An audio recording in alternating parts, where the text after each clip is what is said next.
Boys and girls, ladies and gents, welcome to another episode of Clutch Conversations. It's your boy Mike. Welcome back on another Thursday. We're back at you one more again. Happy Thursday. I hope everybody's having a great day, getting ready to get turned up for the weekend or doing whatever it is you're doing the weekend. Hope everybody is getting ready to go into a great weekend. I know I'm looking forward to tonight. Been looking forward to this all week. First and foremost, if you're in the chat, go and hit that like button. Hit the like button, hit the subscribe button, hit that notification bell. We come at you every Thursday at 8 p.m. Eastern Standard Time. We always bringing on dope guests, and so you don't want to miss that. Make sure you hit that like button, make sure you hit that subscribe button, and turn on that notification bell. We also got the link for our guests in the chat. And speaking of our guests, we got Alain from Crème de la Clutch. Creme de la Clutch Exotics. Yeah, I'm really excited to talk to my boy. Before we get to that, definitely if you're in this reptile hobby in any shape, form, or fashion, make sure you're out there supporting both US Arc and US Arc Florida. You don't have to be in Florida to support US Arc Florida, but I promise you, it's worth your while to support US Arc Florida. You could just get a free membership and be a member. Membership matters. Numbers matter. So we want to get our membership numbers up as high as possible. Definitely, if you're able to support us financially, definitely support us financially. That's both US ARC and US ARC Florida. The link for both organizations is in the description of this video. Just follow the link in the description of the video. Before we get to the guests, I do want to say what's up to a few people in the chat. The chat is popping, so I want to make sure I holler at y'all real quick. Becca, what's good, bro? Thanks for coming out. Gage, what's good, bro? Thanks for coming out. The homie Bosa, what's good, bro? Salute. Appreciate the love and support, bro. Thank you for coming out. YT Vince, thanks for coming out. Dom, thanks for coming out. Y'all make sure y'all check out that Clutch Conversations promo. We got Dom doing the voiceover on it, and it's dope. So make sure you go check that out if you haven't seen it. Who else we got? Wolf Guys, thanks for coming out. Serpent Eclipse Reptiles, thanks for coming out. Thank y'all for the support. Let me make sure I didn't miss anybody. Kent, what's good, brother? Thank you for coming out. Kent from Craft Brew Morphology, thank you for coming out. So without further ado, hold up, got one more.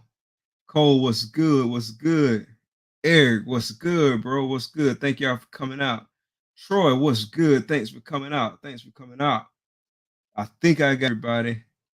So without further ado, we're gonna bring in our guest. We got Alain from Crème de la Clutch Exotics. What's good, bro?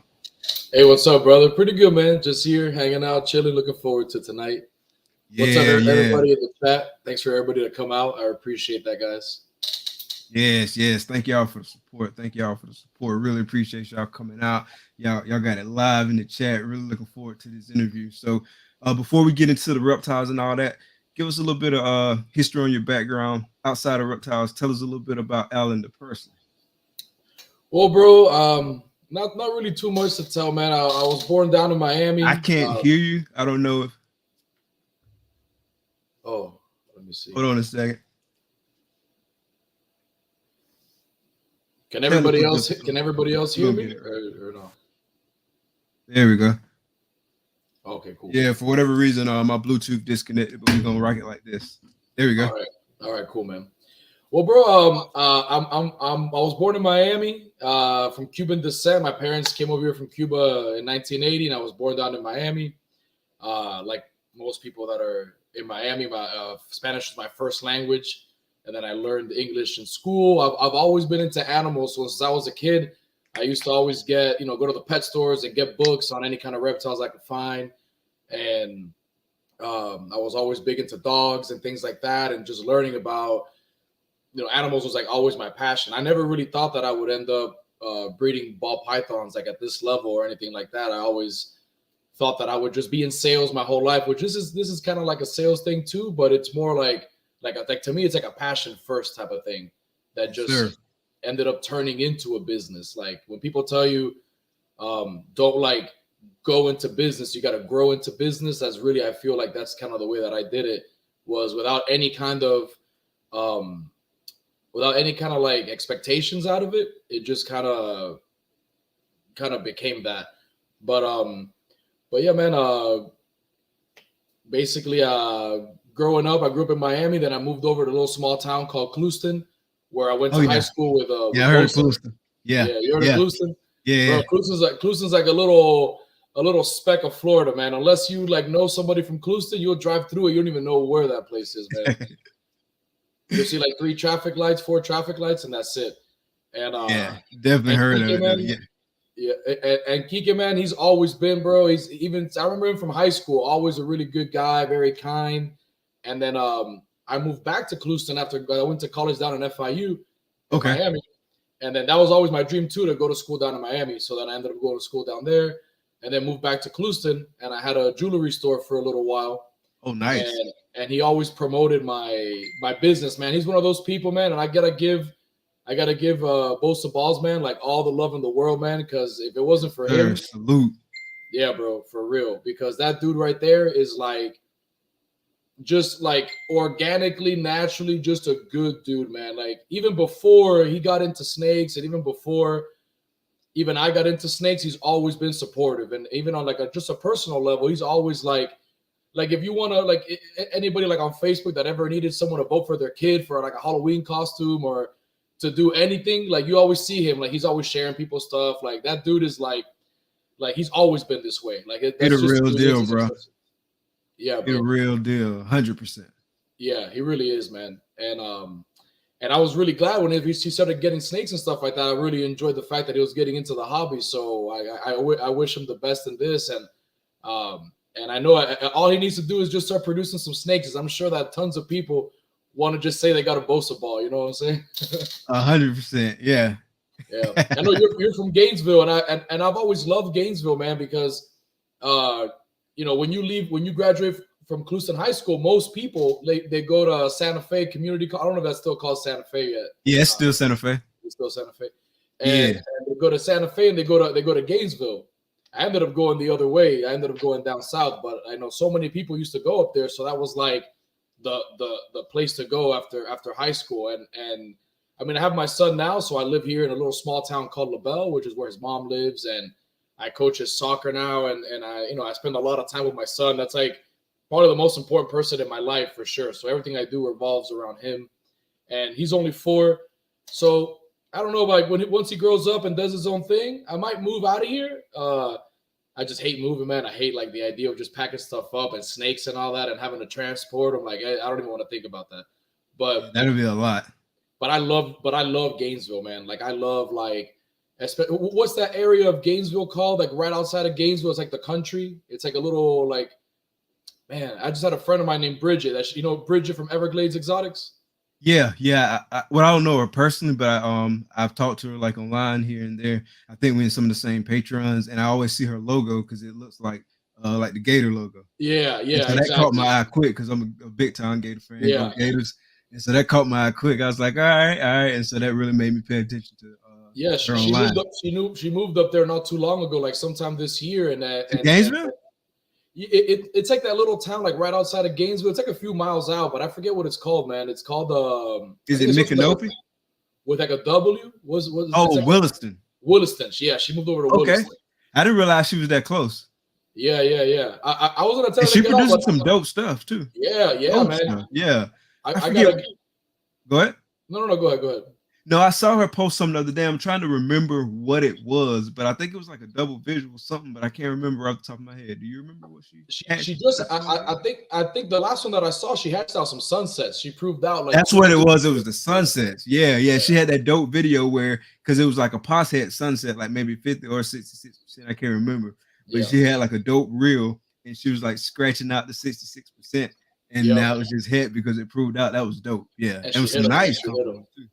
Yeah, she has a lot of nice animals, man. The thing is that I think she's a little bit more like on the a little bit on the shy side. So you gotta get on her to get on the show, man. But I'm sure she'll do it. Yeah. People jump on her. But she's got a lot of nice stuff, man. Yeah, I would definitely have to reach out to her. I mean, she's right in my backyard. Yeah, she's right there, man. So, and I keep telling her, she bought a house out there with a little bit of land, and that's like my dream. Is right now I live in the country, but I don't have much land. So what I want to do is be able to get at least 1 acre to 2 acres, so I could have. Because I grew up like my family businesses. They had a slaughterhouse, so we always had like hogs and goats and cows and chickens and stuff like that, and we killed them for people. We basically slaughtered them and prepared the meat and stuff for people that would just come by. So, Christmas break, everybody goes back home to like hang out with the family and all that. But my Christmas breaks all through high school and college were working like a dog, man, working on the farm and like, slaughtering goats and stuff like that. Like they're grinding. Yeah, grinding, man, for real. Like I always help them out with that. But I want to get to the point. Like, I don't know if you've seen like, a lot of people don't really follow like goats and that kind of market, but they have like registered boar goats that are selling for tens of thousands of dollars a piece. It's like it dwarfs ball pythons, man. Like you'll see some goats that are, just because of the pedigree, they're like $20,000 to $40,000 a piece. I have actually seen that. Like I don't know a lot about like the actual pedigrees, but I seen like some really nice looking goats. I think I seen like a dapple or something, and I'm probably like butchering that up. But I seen, because it's Matthew. I can't remember Matthew last name, but he breeds goats. Yeah, Matt Oakley. Yeah. He breeds some nice goats. And he's got beautiful goats, man. He does. And it's nice, bro. And like he be charging a pretty penny for them. Yeah. So if you like genetics and you like animals at that level, you could have a very small little breeding program in your back, and for goats. And man, you could do great. So so my dream, honestly, like recently has been, my I do a little bit of real estate. Like I go into like tax foreclosures and mortgage foreclosure properties. Like I'll buy like little pieces of land and try to sell that. And it's been going pretty good. Like I've taught myself how to do that just on YouTube. Just learning and watching podcasts like Bigger Pockets and a bunch of other things like that. Yeah, man. There's so much good information on there, man. Like, are you planning on going to BPCon? It just passed. Like I think it was in San Diego. A couple weeks ago. Man, I had a trip booked to Universal Studios with the family, and I didn't realize it was the same weekend. But not I would have gone. But are you planning on going in 2023? Yes, 100% I'm going for sure. Okay. Is it always the same cadence, like around the same time as Tinley? Because that's why I ended up not going this year, because like I just had too much going on at the same time, like with work, Tinley, and then BPCon was like a few days before Tinley. Is it always around the same cadence? You know what? I don't even know, because this year was the first year that I actually found out that Bigger Pockets even existed. Okay. Who put you on BP? I'm not sure, man. I got to see about next year. Who put you on it? Man, just looking on YouTube. Like it's funny because I started because that's how I learned most about about ball pythons. Like watching, Justin's old videos about, how to incubate your eggs, how to assist feed, how to pair animals, like when to pair them. So I learned a lot of stuff on YouTube. So I went and started like researching like tax foreclosure. The first thing I did was look up like business credit, like how to build up business credit and how to get your what is that number called? Your EIN number, or your DUNS number? Would you say now? DUNS, DUNS. The DUNS number, yeah. I learned that, about the website and getting your DUNS number and being able to like build the business credit. So from then I started. I couldn't tell you how I found it, but I was able to find this channel, a few other channels that were talking about like how to buy foreclosures and how to do that kind of thing. So then I started learning about that, and then that led me to Bigger Pockets. And man, I'm addicted to it, man. Like I'll go in there, and like most of my week, it doesn't matter what I'm doing. Like sometimes I'll even go to bed and I'll just play a video and just like fall asleep just listening to it, man. Yeah, like a lullaby, bro. It's crazy. That's what's up. Yeah, we definitely need the link, bro. Because I want to get to BPCon next year. I'm not sure where it's at or even when they're having it, but my plan was to make it there. Well, let's do it, man. Let's plan it out so we can go out there. Yeah. Because I mean, we're gonna be traveling basically out of the same place, out of Florida, so we can link for the travel and all that, bro.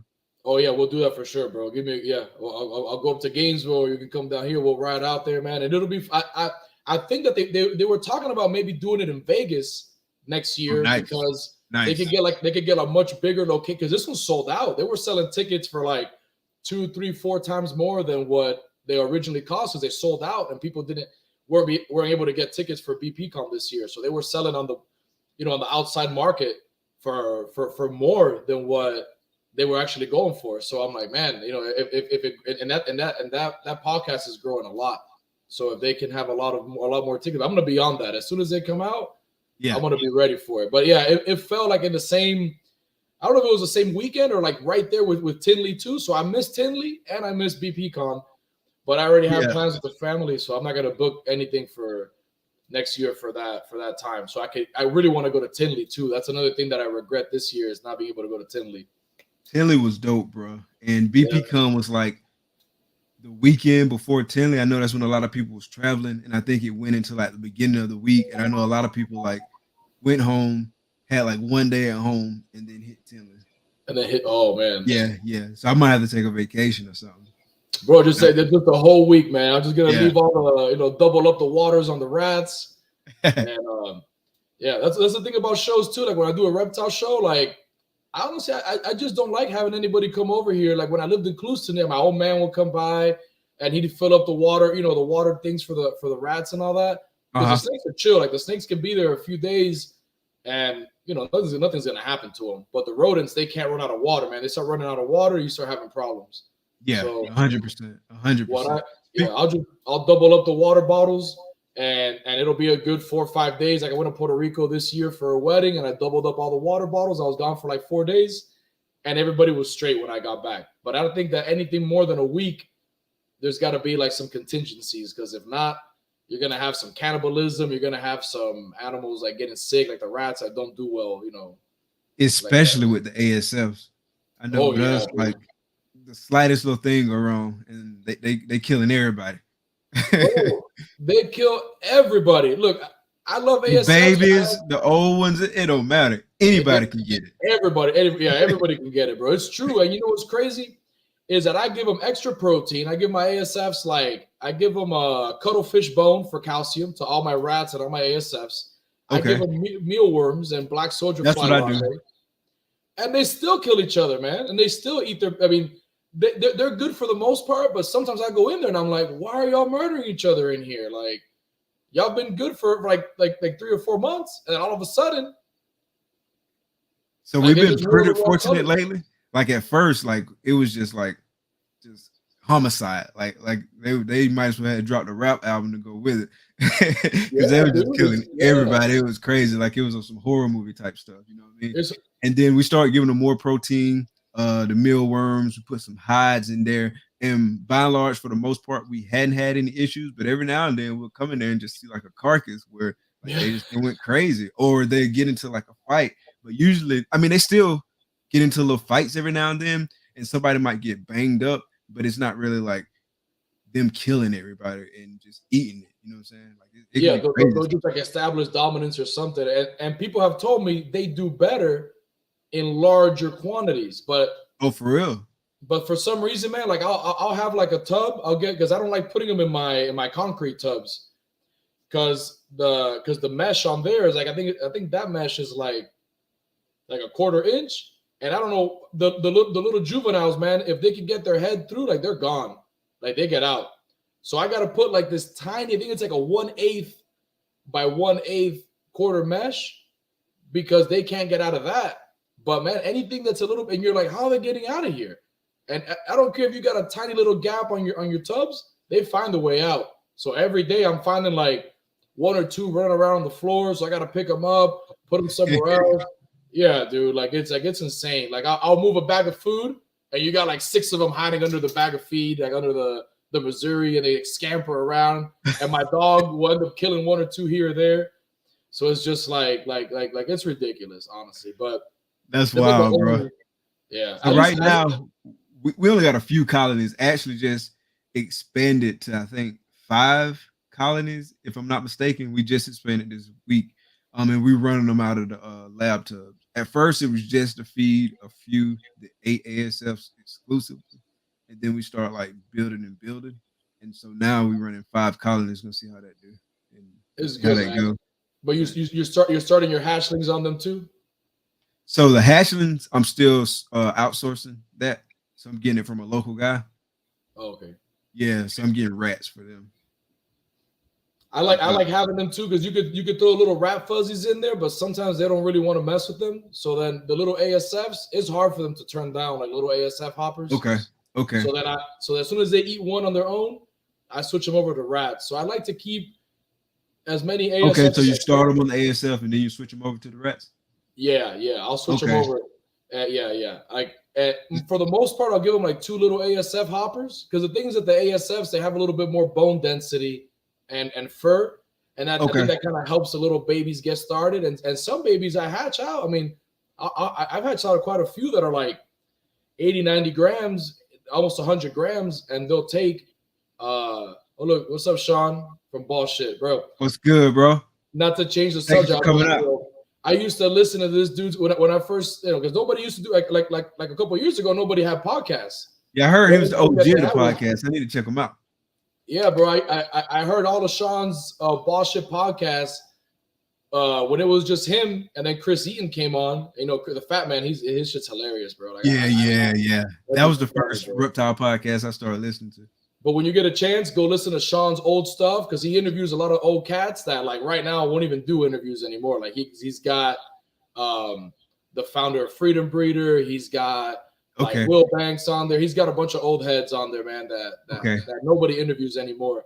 And he's funny, man. He's a funny dude, and I like listening to. So I'm glad he's back. Yeah, I'm gonna definitely have to go check that out. Yeah, I've been hearing nothing but good things. I'm gonna definitely have to go check that out. Yeah, it's dope, man. Yeah, I think Antoine's supposed to either he was recently on there, or he's supposed to be on there soon. And I think Reggie either was recently on there and supposed to be on there soon. It's a lot of podcast episodes I got to catch up with, but I definitely want to check it out. So it's definitely on my list. Yeah, for sure, man. It's dope. And shout out to the OGs. Yeah, bro, for sure. And the thing is that the reason why I like the way he interviews too is because not only does he know a lot about like all kinds of snakes and different kinds of reptiles and stuff, he was around back then, so he knows. Like he was at the shows, whatever, before even Brian Barczyk blew up. So he knows a lot of things about like the history of it. And he's the type of dude that he just, you know, he talks about it. He doesn't have much of a filter. So he'll tell you how it is, and he'll tell you, you know, and it's funny, man. I just sit back and I'm like, damn, Sean, I can't believe you throwing shade at all these people. Definitely got to check that out. Speaking of Bridget, she in the chat tonight too. I saw a comment pop up. Yeah, Bridget, thanch for coming out, Bridget. Yeah. Thank you. I'm trying. I don't really want to look too much at the chat because then I feel like I'm not paying attention because I'm like kind of one tracked a little bit when I do this thing. I don't have a lot of experience, so I'm like, if I don't focus on what we're talking about, I'm just gonna end up like looking at this damn chat and won't be able to. That's how I was at first too. I definitely try to focus on the guests like 100%. I do look at the chats. Like I used to try to control the chat and talk to the guests, but like I quickly saw that wasn't the move. And so like now my wife, shout out to my wife too. I really appreciate you, Takar, for controlling the chat. Like so she controlling everything in the background with the chat. So shout out to my wife, Takar, for being on the ones and twos. I love you. Appreciate you being on the ones and twos and hooking that up for us because it was hard, bro. Like to try to control the chat, and then I'm like trying to read it, and then the person's saying something, and then I don't necessarally hear what they said, and then I turn around and ask them the same thing they just fucking said to us. Yeah, bro. It's definitely a lifesaver. I couldn't do it. That shit would drive me crazy. That's Definitely you got support, man. You got support because having a spouse that supports you. I mean, I don't know nothing about that because since I've had my snakes, I've pretty much been single. I haven't had anybody like I would say Bosa is like my support, you know. Bosa's the one that looks out for me and does like my Instagram and he's really good, man. Like as soon as I post something, because I'm old school, like I'll post something on Facebook and he'll post it on Instagram and he does a bunch of his own posts on Instagram. But that dude right there, bro, he's like my right hand when it comes to this, man. Yeah, he told me, he was like, yeah, I control the social media, like I do this, I do that. And it's like, dang, yeah, Bosa is a man of many trades and like he really got this social media thing down, bro. Yeah, he does, man. He really and does. the support, and like you combine the two, like it's just great, bro. No, my Instagram, bro. My Instagram always suffered for a long time just because I would have people that I would have on there to do it, and sometimes they would post what I post on Facebook. Sometimes they wouldn't post it, so it was very like I think I was like around 1,000 followers for like years, man. For like 2 or 3 years, I wouldn't even go past like 12 or 1,300 people. And you know, Facebook doesn't get hot like Instagram. Facebook is a lot slower. Not at all. And then after Kike came on, bro, he literally got me to 2,000 followers in like the first like 2 months that he was running it, because Oh he was wow. just on it, bro, on it, and hitting it and stuff. And I'm super appreciative of him, because that dude he's killer, man. He's killer. Yeah, Facebook don't get traction like IG do. Like I'll post the exact same post on Facebook and IG, and like IG post might get 100 likes on Facebook, it might get like 4 or 5.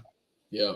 But I just want to, I definitely want to make sure I'm in as many places as possible. As possible is the key. I've been doing a little bit more on TikTok lately, but I ain't gonna lie, I've been double dipping like with the videos. I might put a different song on it, but I've been doing a little bit more. So Bro, but I'll definitely give trying it to to get you, that man. exposure. I, Say I, again? I can't even bring myself to post. I don't even know how to do a video. I'm sure I could figure it out, but it's just like, I don't know, man. And I love marketing. Like I love like brand. Like I used to, when I went to college, I wanted to be a brand manager. I wanted to be like the dude that ran like Tide for Procter and Gamble, or I wanted to do something like that. Now, I mean, I have no really no. Now I just I do my own branding, but that's what I wanted to do. Was like, man, like a brand manager is actually like a real thing. I was like, that's dope. Like I would like to do that. Like come That's up with what's like up. the logos and the colors and the advertising. 'Cause I love advertising. Like when I was in school, I did really good in my advertising classes and things like that. And then when you could do it for the snakes, and these type of businesses is even better. But I just don't. When it comes to like being really involved on social media, like I just like posting like funny memes on my personal Facebook and and really going to the edge. Like, oh, this is like almost like borderline inappropriate, but it's still fucking funny. So I still want to like I'll post it. Sometimes I might go overboard, but there's stuff I don't post. So I feel like I do have a certain level of like, okay, this is a little bit too much, so I won't post this. But I just like doing because it's funny. I just like doing that kind of stuff. But when it comes to like social media marketing, it's just not my strong thing, man. I think I was just born a little bit too early for that. I Gotcha. mean, even though Kike was born about the same time I was, but he's good at it. He's a natural. But like, how old are you? Like, I'm 37. I don't know how old 42. you are. 42. So we're You're around 40. this, yeah, Damn, so you're kicking my ass too because you're doing TikToks and all that around stuff. about So the I won't even same. do that shit. I just post and put a song with it Like and I hit like the the same idea of hashtag. like, damn, let me take this video and then put a song in the background. But bro, I still haven't sat down and said, okay, how am I? Because there's a lot of tracks that I like, and I'm like there's this one Bad Bunny song, and I was like, oh, I wanna do like this part of the song on this video. Like I don't know if you've seen if you heard the one where he's talking about how many girlfriends he has and stuff like that.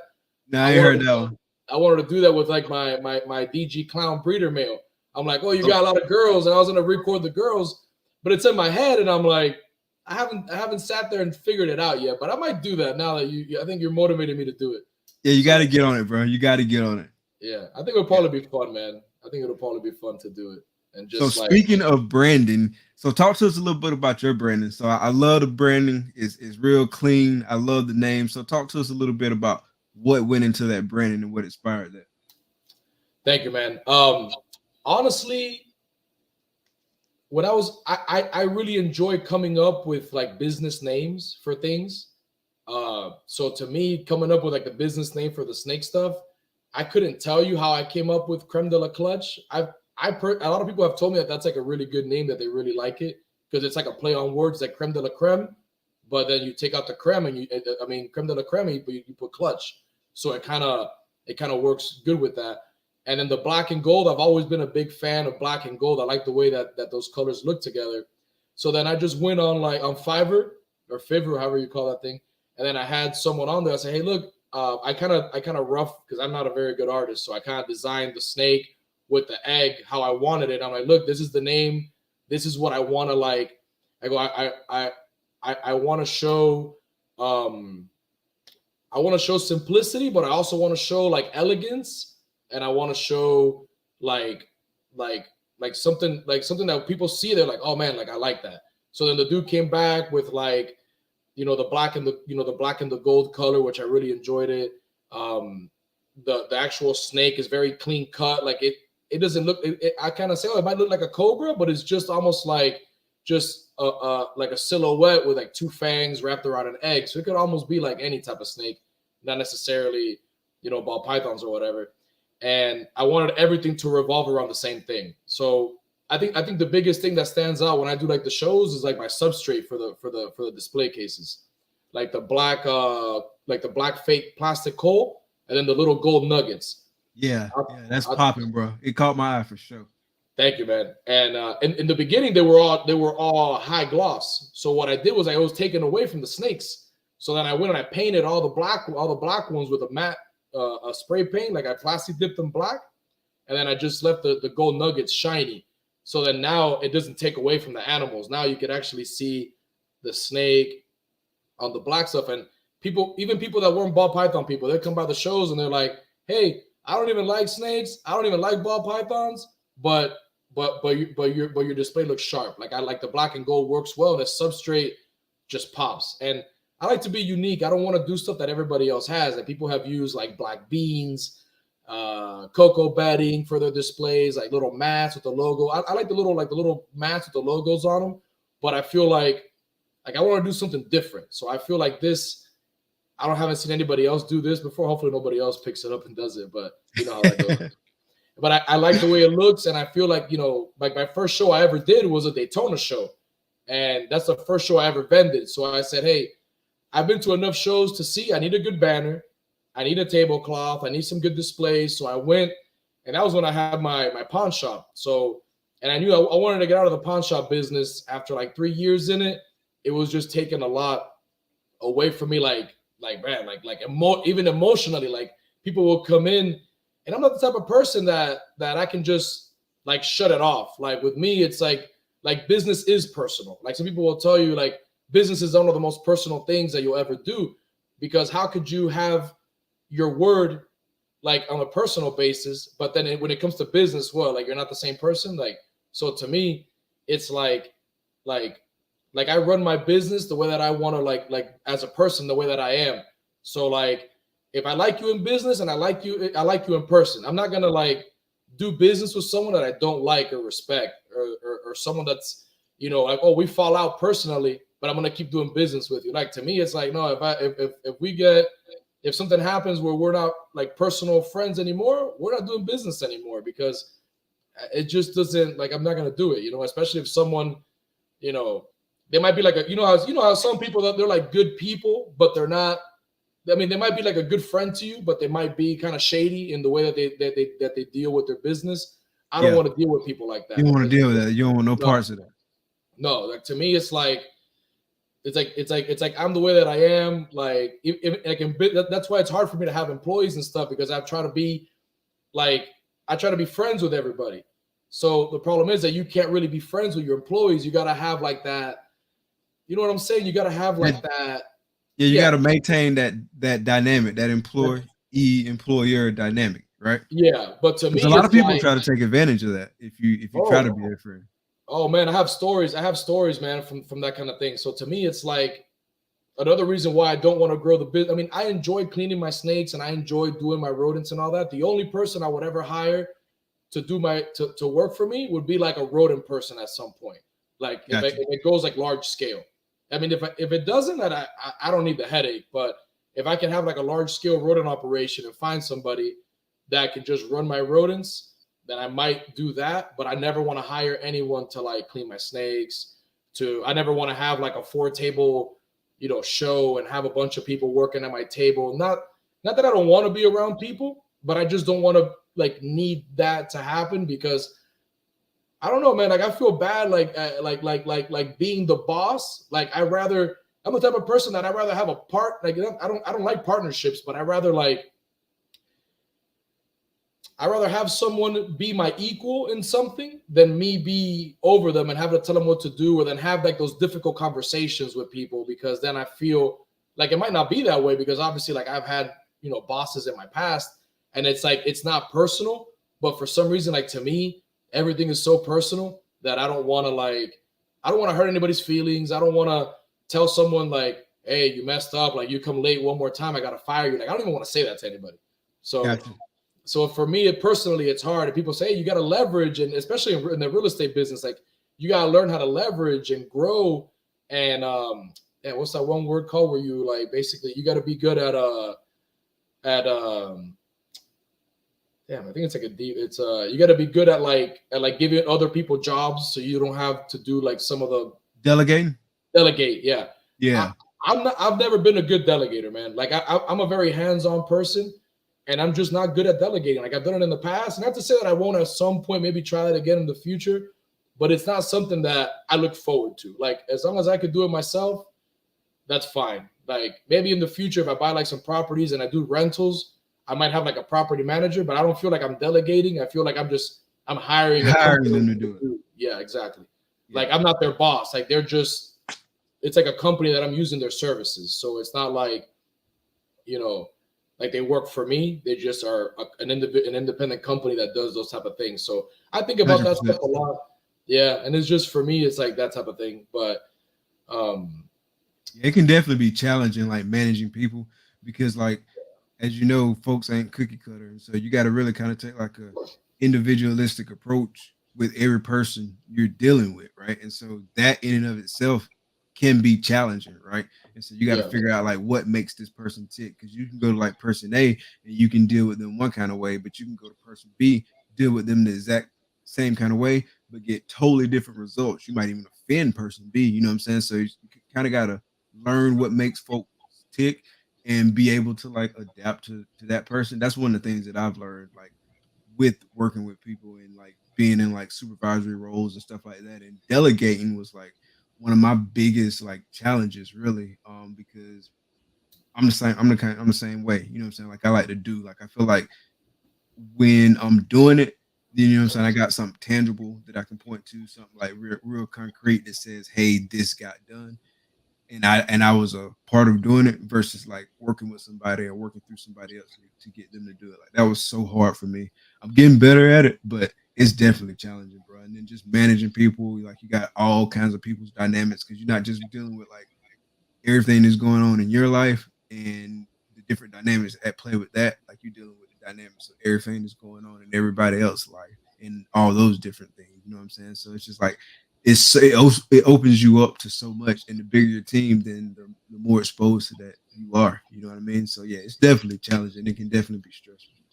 yeah, it is, man. It is. And with the pawn business, for example, like I always had because it's hard to run a business like that by yourself. So I always had to have somebody there to do something. Like I never gave them more responsibility than first of all that I thought that they could handle, but then every time I give them a little bit more to do, I felt like somehow like I always had to go back and make sure that they were doing everything the right way. And then I said, well, if I'm going to waste my time checking everybody's stuff, I might as well just do it Might as myself. well do it Because, yourself. yeah, it's frustrating, 100%. Yeah, and Definitely then, been there. yeah, man. So what have you like what do you do now for like a living full time? So I am in the finance and accounting field. And so like I Oh, manage a finance and accounting team, and so like I manage a bunch of different people who do a bunch of different like finance related things in that space. but it's And mostly so like managing like people's accounts, like bookkeeping and doing the no, taxes and stuff like that. no, so I work for a nonprofit, like a fundraising organization. Oh, cool, And so man. yeah, and so we raise a pretty good bit of money. And so like it's money constantly coming in and different compliance things we got to deal with, stuff like that. And so it can definitely get complicated. And then you're working with high level professionals too. And I got a great team personally, and so it makes it easy. But it's definitely better if you got great people around you. I feel like we got good people around us. That's cool, man. When I first got out of college, I did financial services. I got my Okay. life insurance license and I did mutual funds. So I did that for a few years, but again, the company was always pushing on you got to recruit. It was Primerica Financial Services. I don't know if you ever heard of Primerica. Yeah. Yeah, there. And then now I look back because obviously you're young and naive, so you just believe everything that they tell you. But they were more focused. And man, I had a meeting not too long ago because my old manager wanted to get because I retired my Kike knows him. His name is Dan Fairchild. I mean, dude's making like over $400,000 a year right now. Damn. Yeah, and all he does is go around and retire people with the FRS, teachers, cops, firefighters, stuff like that. Oh, And FRS, like the Florida yeah, retirement FRS. system. Yeah, yeah. Okay. Yeah, he does that. And he didn't even know how his retirement worked. So basically, make a long story short, like I went in, I started substitute teaching at the high school I went to school at. I got him basically informed about what his options were in retirement, and from then he blew up and started doing great. And I had a manager call me to do like a little interview on Zoom and talk to a bunch of new recruits about what was going on. And the first thing I told him a little bit about what like the story about what had happened and what went on. And then I told him, but before y'all start recruiting all these people and y'all don't even know what to do yet, I'm telling y'all, get your license, learn your craft, and then recruit people, because you're just the blind leading the blind right now. Like, you're just recruiting people for your office, but y'all don't know how to even sell a life insurance policy to somebody. So, and man, they cut me right off, dude. They didn't want me to talk anymore because I told them I'm going to be real with these people. Like, you got to be straight up. Yeah, y'all recruit 200 people a month, and you're lucky if like 3 of them get licensed in a year. And I was like, so yeah, that was a fun day. And I told them, look, man, like I'm just telling them the truth. I go, most of these people ain't going to be around because y'all just recruiting. And recruiting doesn't make you any money. It just adds people to your team. But if you're not closing deals and they're not closing deals, everybody's going to quit eventually and say, oh, this business don't work.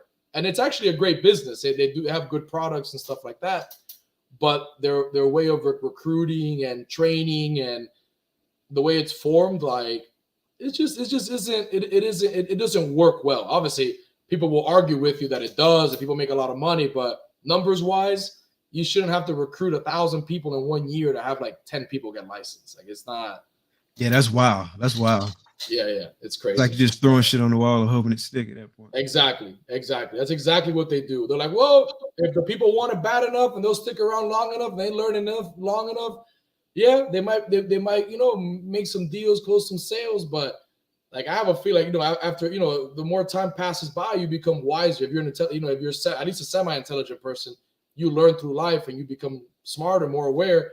And I look back and I'm like, I wouldn't do that business now, even if I had a salary. Like, even if they pay me $100,000 a year just to manage part-time, like, I wouldn't be interested. I have no interest in doing it. But if I were to go back, I would definitely do things very differently. And I know if I did it now and I really wanted to, I become super successful because I know exactly how to get things done the right way, close. And then I would recruit certain people that would be good for the business, not just recruit anybody and just be like, oh, just sign this thing. It's only $99, whatever. So it's like, you just learn about that stuff. I apply a lot of that stuff to the ball python business too. Like, that's like trying to force someone to buy an animal they can't afford because you just want to sell it to them, but they're not ready for that $1,000 male because they don't have any females that they can breed them to for like another 2 years. And I have people trying to sell me, like, I had three young female snakes, the first 3 I ever bought. And they were like, dude, I had like a champagne, a leopard, and like a jigsaw, and a bumblebee. And and I was raising those girls up, and then I had someone tell me, no, man, you got to buy this. But when bananas were like plummeting, man, when bananas were going from like $5,000 to like $500, like that. And they were like, oh, you got to buy this male. Because by the time those girls get ready, you have this guy here. And I'm like, that's like an adult banana male. I won't be able to breed for 2 years. That's horrible advice. You know what I'm saying? Right. And I feel like that happens a lot because people just want to sell you something and get rid of it and make that money on you. So when I talk to people at the shows and anywhere I talk to them about it, I really try, because not everybody's gonna buy the high-end stuff, but I tell people, look, there's just a certain way of doing this that makes sense, even if you're doing like a lower scale, cheaper animal route, or you're going like higher animal route. Like, it's all the same thing. Like, you want to buy your females first, then grow them up a little bit so they're like yearlings, and buy that hatchling male that goes good with them. And then from then on, you get creative and you either, hold back females and then buy like that powerhouse male every year. You like, because I think Will Moreau says that a lot. Like, hey, he holds back a lot of girls. Like, the really hold back a lot. Bro, that dude is one of the smartest guys in the whole industry, bro. Like, to me, Will is like, and the way he talks, man, I could listen to him all day, bro. Like, I could listen to him. Like, if he opened up a church and he had to go every Sunday, I'll go. Like, I'll listen. I'll be like, You know, like I listen to him, man. Because the dude is smart, bro. Like for real. And I like it's just like I like listening to Instead of him. catching the Holy Ghost, you're gonna catch the desert ghost. Yo, real, I like that. I like that, bro. Hell yeah. You'll catch a desert ghost, bro. And that's it, man. And he tells you how it is. And the dude is super smart with that. He's, hey, look, I hold back a lot of these females. And I mean, I'm sure he'll probably buy his females too. But I know for a fact that if he has like a bunch of good females, he's held back, and that one male becomes available that he needs for like 15, 20 grand or whatever, he's gonna snatch it up because he's already got those girls that are ready for that one male. And it's easier, I think, to buy that one male than to start buying a bunch of girls when you already have an established collection. Yeah. That's doing well, and you're holding back all these nice girls. You could go and say, I'm gonna add this piece right here. I'm gonna add this piece right here. And you might need a female here and there, but if you do your pairings the right way in the beginning, you're buying a lot of girls. But as time progresses, you're gonna be buying less girls, and you're gonna be actually just adding. You could probably make those holdback males too, but you're gonna be adding like those very key pieces, like that male that's gonna go to those 4 females, and it just works perfect. You know? Yeah. And that's how this is a chess game. It's not checkers, it's chess, because not that I don't even know how to play chess, but yeah, I don't know how to play chess, but I know it's a strategic game. But it's strategic, man. Yeah. Because, I want to learn how to play it eventually, because I think it's a cool game. Just to learn how to play, you got to think a lot. But when it comes to pairings, I feel like I've done okay with holding back certain animals and saying, okay, this male right here, that's the perfect male for my collection. Like last year, I traded a super blackhead clown for a pastel DG clown. And yeah, I could have just kept that male and bred him to a bunch of clown females and just cranked out like tons of, like, everything would have been at least a blackhead clown. I could have made blackhead OD clowns, blackhead cinnamon clowns, and all those animals are like, $4,000, $5,000, $6,000. I could have just cranked out. I could have made probably $100 grand just with that male and like 4 clown females, like visual combos that I have there. But is that going to progress me for the future? It's not really going to do that. It's just going to make me good money. And yeah, I could hold back that stuff. But if I want to put everything into, because my whole plan for clown is make everything that I have DG clown. Okay.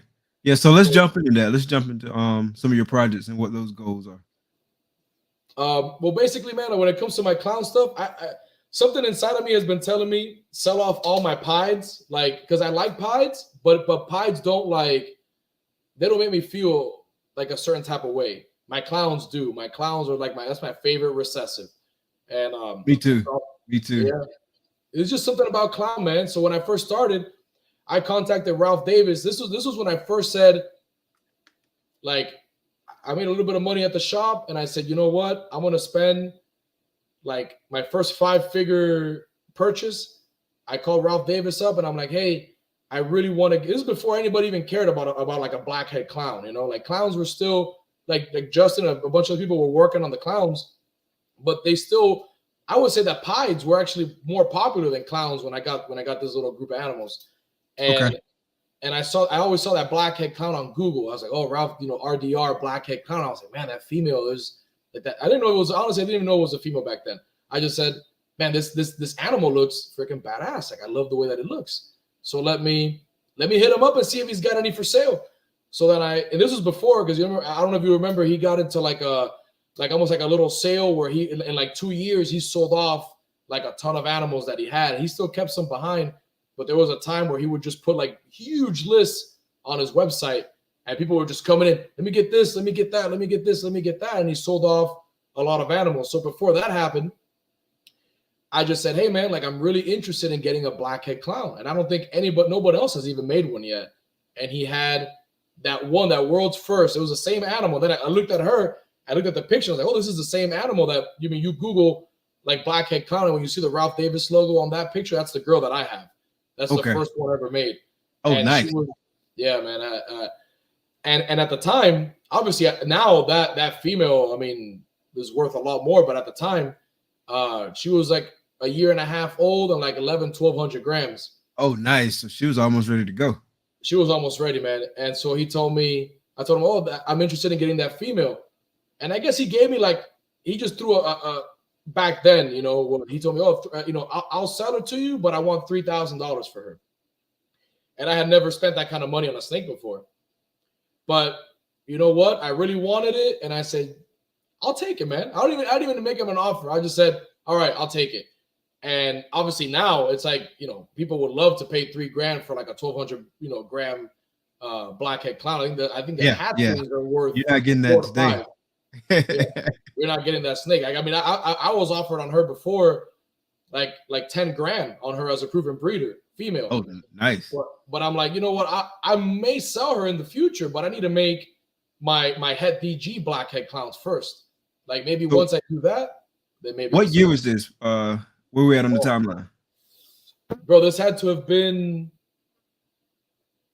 like 2016. Okay. 2016. I believe it was like 2016. I believe so. I gotta check again, but it was definitely like give or take a year on that. Because I got her. I told him, all right, man, I'll take her.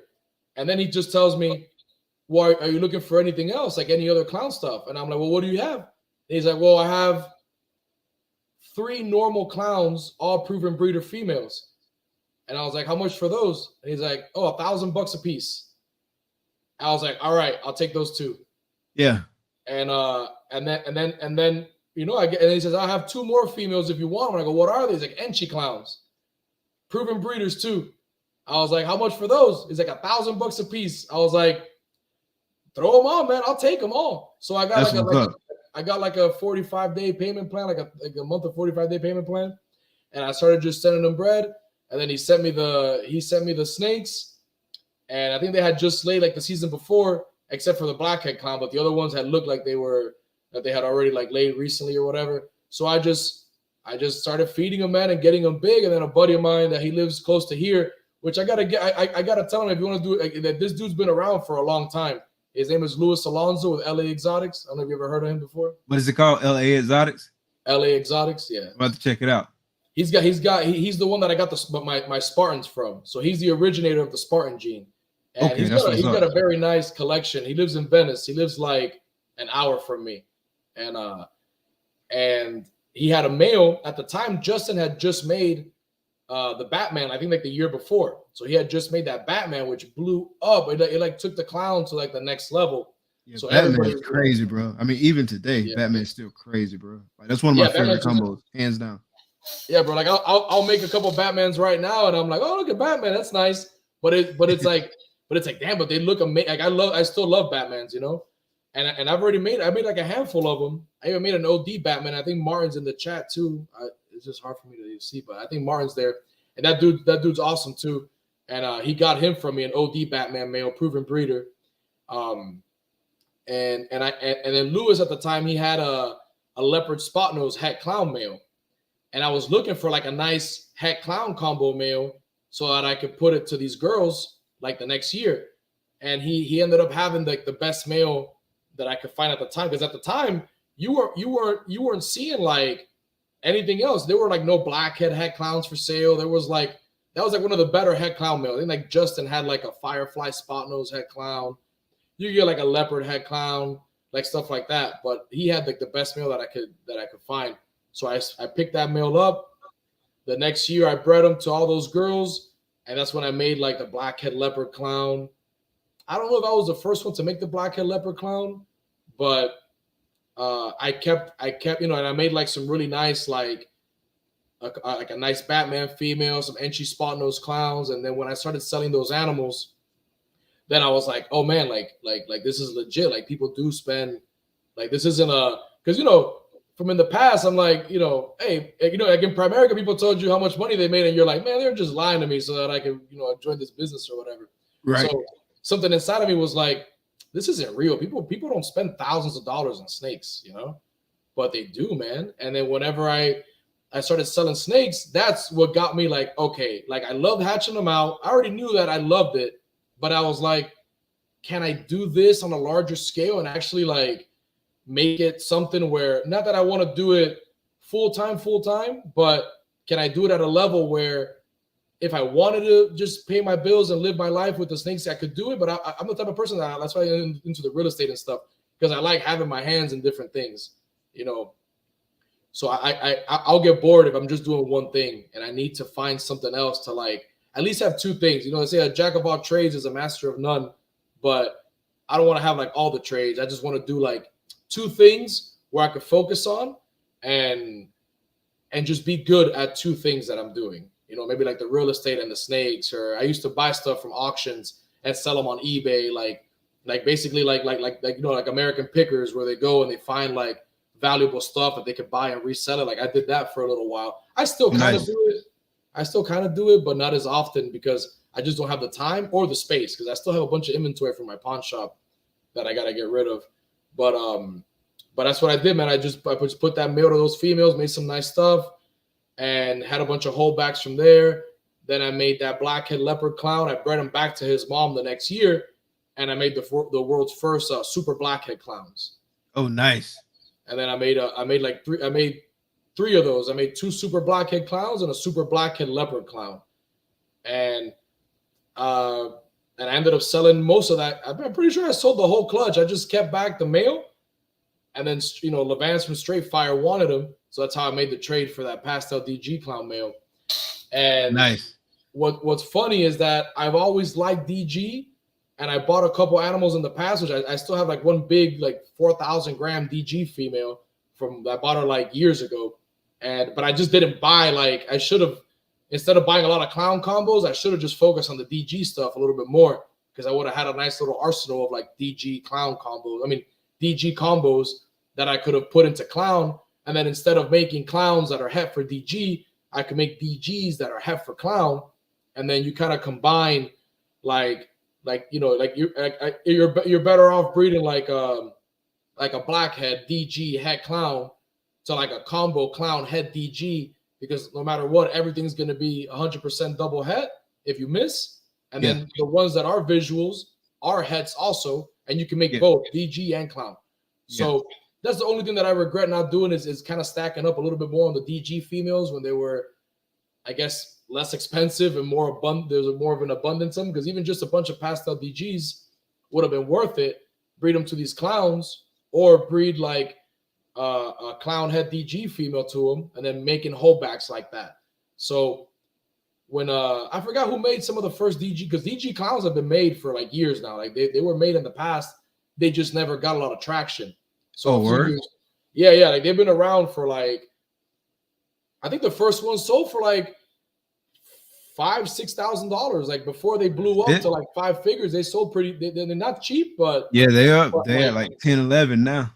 Yeah, but nobody really wanted them back then. They were just like a nice combo, but it wasn't like, oh, you gotta have DG and clown. The last few years, it's been like DG and clown go together like peas and carrots, you know? Like a lot of people in that project, but I heard a lot of people used to sleep on DG. That's true, man. So then in my mind, I was like, okay, I want everything in my clown stuff to go to my DG. So then I have that male that I'm breeding them to like a few females right now, so I can make some clown. Like I want to replace my adult breeder clown females. Like I have a decent amount. I probably have like 15 to 20 visual combo female adult clowns, and nice. I want to make them over, but a het DGs. Gotcha. So that's the way that I'm looking at it. Is I want to make those female clowns. Like I have a pastel bamboo clown. I want to breed her to that male that I got, so that I can make some pastel bamboo clowns that are het DG. I want to make my blackhead clown as a blackhead clown or pastel blackhead clown that's het DG. The only thing that I kind of messed up, I don't say I messed up, but I kind of missed out as I was breeding before that male was ready. I bred him to my big DG female, but she had already bred to my OD Batman male, and I thought that he got her at the end, but she ended up giving me a club, which is not bad. They're double heads and they're combos, but I was hoping to make some DG and pastel DG het clown girls that I could hold back, and then once I make like those nice combo clown het DG males, then I can breed them back to those females. So that kind of set me back a little bit, but I mean, it happens, I guess. But I should have some shots at some visual clown combos het DG this year, if everything goes well, obviously. So I'm really looking forward to that. Yeah. What male are you using? What kind of male is it? So I actually got two males for that project that I might be using. So I got one, and he like got plenty of size on him. He Yeah, Desert Ghost Head Clown. And so I'm gonna put him to. I got a OD Pastavi Leopard Clown female. I'm gonna put him to him, and Nice, I man. hope I can make her over hit DG. That'll be dope. Exactly. I got a spot nose clown female that I plan on putting him to, and then I'm still working out some of the other pairs. I was actually going through it last night, so I'm trying to finalize some of the stuff I'm gonna be doing. But then I got like my like what I would love to be my premier male for next season, but he only about 400 grams right now. So but he eats like a champ. And last year or this year, technically, all of my girls, well, not all of them, but most of them start building like late in the year. And so if they kind of build on that same cadence this year, he might have an opportunity to get some late season action. But he is a inchy leopard, yellow belly desert ghost, 100% head clown. And so I want to Damn. run him to some stuff. Like I want to put him to the spot nose clown if possible. Maybe have like some Batman combo head clowns. I Nice. want to put him to a hypo head clown female, and then have an opportunity to make like some combo clowns and double head hypo DG. And so if I can get him to that OD Pastavi leopard clown female, that would be great. So we just got to see how it play out in terms of like his development and stuff like that. But yeah, Exactly. I'm really hoping to make some visual clown hit DGs next year. But see those like animals like that, like combo DG head clown males, like that, like you almost don't even need a double visual when you have like a nice male like that you know is head clown and he's a visual DG. Like even if you miss on whatever you miss on in the clowns, if you breed them to a visual clown, you know their heads, Yeah. and you know like that, like that's banger, man. Like that, those are banger males to have. I just haven't found any like nice DG combo head clown males. As I was looking to get one more, like something like that. I would love like an Enchi yellow belly, like a combo like that. DG Justin head clown posted some would nice be stuff awesome. today. Matter of fact, I don't know if you What, checked it out, but yeah, who? he got some nice stuff today. He posted. Who? Justin. Who did? Joe Justin Justin. did? Yeah. Yeah, yeah. Oh, okay. I gotta Um, check him out then. yeah, he posted some banger mails today. So check that out. All right, I will for sure, man. I've been wanting to buy a steak from Justin for a long time, but I feel like every time I hit him up for a certain steak, he's like, "Oh, I just sold it," and I'm like, "Damn." I guess I'm on the right track because people are just buying. Like, as soon as he posted, I'm like, oh, and they sell like really fast. He's like, oh man, that animal, I just sold it. I was like, damn, I got to it like a day late or whatever because he just posted it yesterday and then he sold it like between yesterday and today. And Okay. so I eventually I'm gonna buy something from him, even just because I've learned so much from him, man. Like he gets a lot of hate from a lot of people, but the dude is like, I mean, you get hate when you're at the top. It's lonely at the Yeah, I was just top. about to say when you're at the top, like you're a Yeah. target. So you're gonna get Yeah, some hate. you're a target, but it's hard, man. Like I'm like the dude's doing everything just the right way, man. He just, I try to learn. I mean, I'll probably never get to that level because the dude is just like he's like a machine, man. Like the marketing, the snakes, Yeah. the facility, like everything. Yeah. And Now clutch, he got that coming. So now yeah, he in now that. clutch. Uh Are you using any management software for your stuff? yeah, so I use Husbandry Pro, and it's been the best that I've used so far. I tried a couple other ones. Like I tried like Reptile Scan, and I tried like one other one. I can't even remember the name of it. I didn't really like catch on to it too tough. But then Husbandry Pro came, and I just really caught on to the Husbandry Pro, and I've been using that like pretty much the whole time, exclusively as far as tracking software. And then I do some outside stuff in Excel too. I can't get away from Excel. I'm just in Excel. Bro, I can't get away from my notebook and the fucking pen, bro. I need to. I need to get Husbandry Pro or maybe the clutch thing. But I've been wanting to get Husbandry Pro, but my problem is that I'm so like I'll just write stuff down in a little notebook and I'm bad at like I'll feed and I ain't gonna go through and write down everybody who ate and who didn't eat. Like it seems like such an ordeal that Yeah, so I used to track every feeding for like my whole collection, but I don't do that anymore because I got a relatively small collection, and so I know who's eating, who's not, and I know like when I'm feeding, and I feed on a routine basis, and so like I know like so I can keep up with all that basically in my head, so I know who's doing what.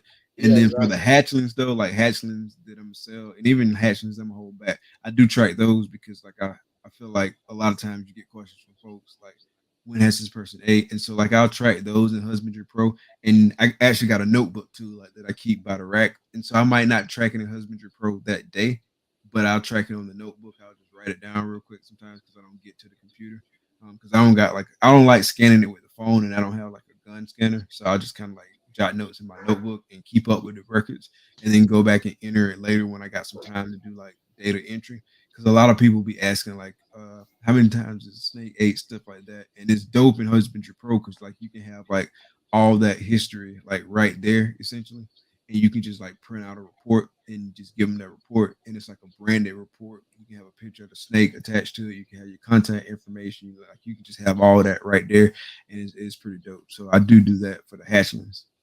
That's why I've been wanting to do it, because just I mean I could tell you, yeah, it's eating live rats or whatever, but if I could give someone like a whole little document that says, oh, this is, what they ate, or even other things too. But yeah, with my notebook, I only write down like with me, like I have so much stuff in my brain that I feel like I don't know, man. I need to write more stuff down, because then you look at my rack and I don't even like you got the tags on all your bins, man. I don't have nobody labeled, bro. Like I know where everybody is.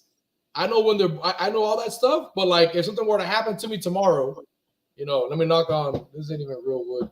If something were to happen to me, people are gonna walk in there. They're not gonna know what it's in my head. Like you're not gonna know what's happened for what. You're not gonna know anything. You're gonna be like, okay, it's a black snake, but what is it? It's like I don't have anything labeled, so it's all like in my head. But I need to sit down and at least like label certain things. Maybe have like something like of a code. I just have like on my notebook, I have one page, and then every year I get a new notebook.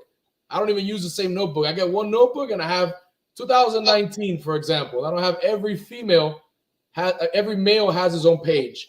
So for every male that has his own page, I write down the females that I'm pairing to them.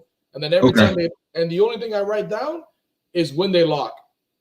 That's it. Just so I don't like throw that same male to that female, because I'll have that male and I'll breed him to like 4 females, right? So every week, as long as he's eating, I'll throw him to a different female. And I just keep track so that it's like female A, B, C, D. So I don't throw him to female A like twice in the same month. Because if I don't write it down, I won't remember. So I write that down. But I feel like I keep the least amount of data possible to like get by. And I want to keep, I want to, that's just me being honest, and I just want to keep more data, because I'm never going to confuse like a head or anything like that, because that's like, it's my brain is still good enough to remember that kind of shit. But I want to be able to say like, oh, this is like a record of this animal over the last 2 years or 1 year or 3 months or whatever. So like I eventually like having the tags on the tubs. I don't have tags on all of the tubs that have snakes in them because like you print them off and it come on one sheet of paper. So I wait till I need enough tags to fill up one sheet of paper because I don't like wasting the paper. But I don't really use the tags like to know who's in what tub. I just know where they're at. But it do have the barcode on there that you can scan. Every now and then I scan it with my phone, but like I said, I don't really like scanning it with my phone. You can get like a scan gun or something like that, and maybe I'll do something like that in the future. But having the tags on there do help other people, right? So like my wife helps me like a lot and a ton, and she's still like learning the morphs and stuff like that. So I can be like, okay, grab a spot nose clown, and then like she can see it on there and know exactly which one we're talking about or whatever. So it's helpful in that regard.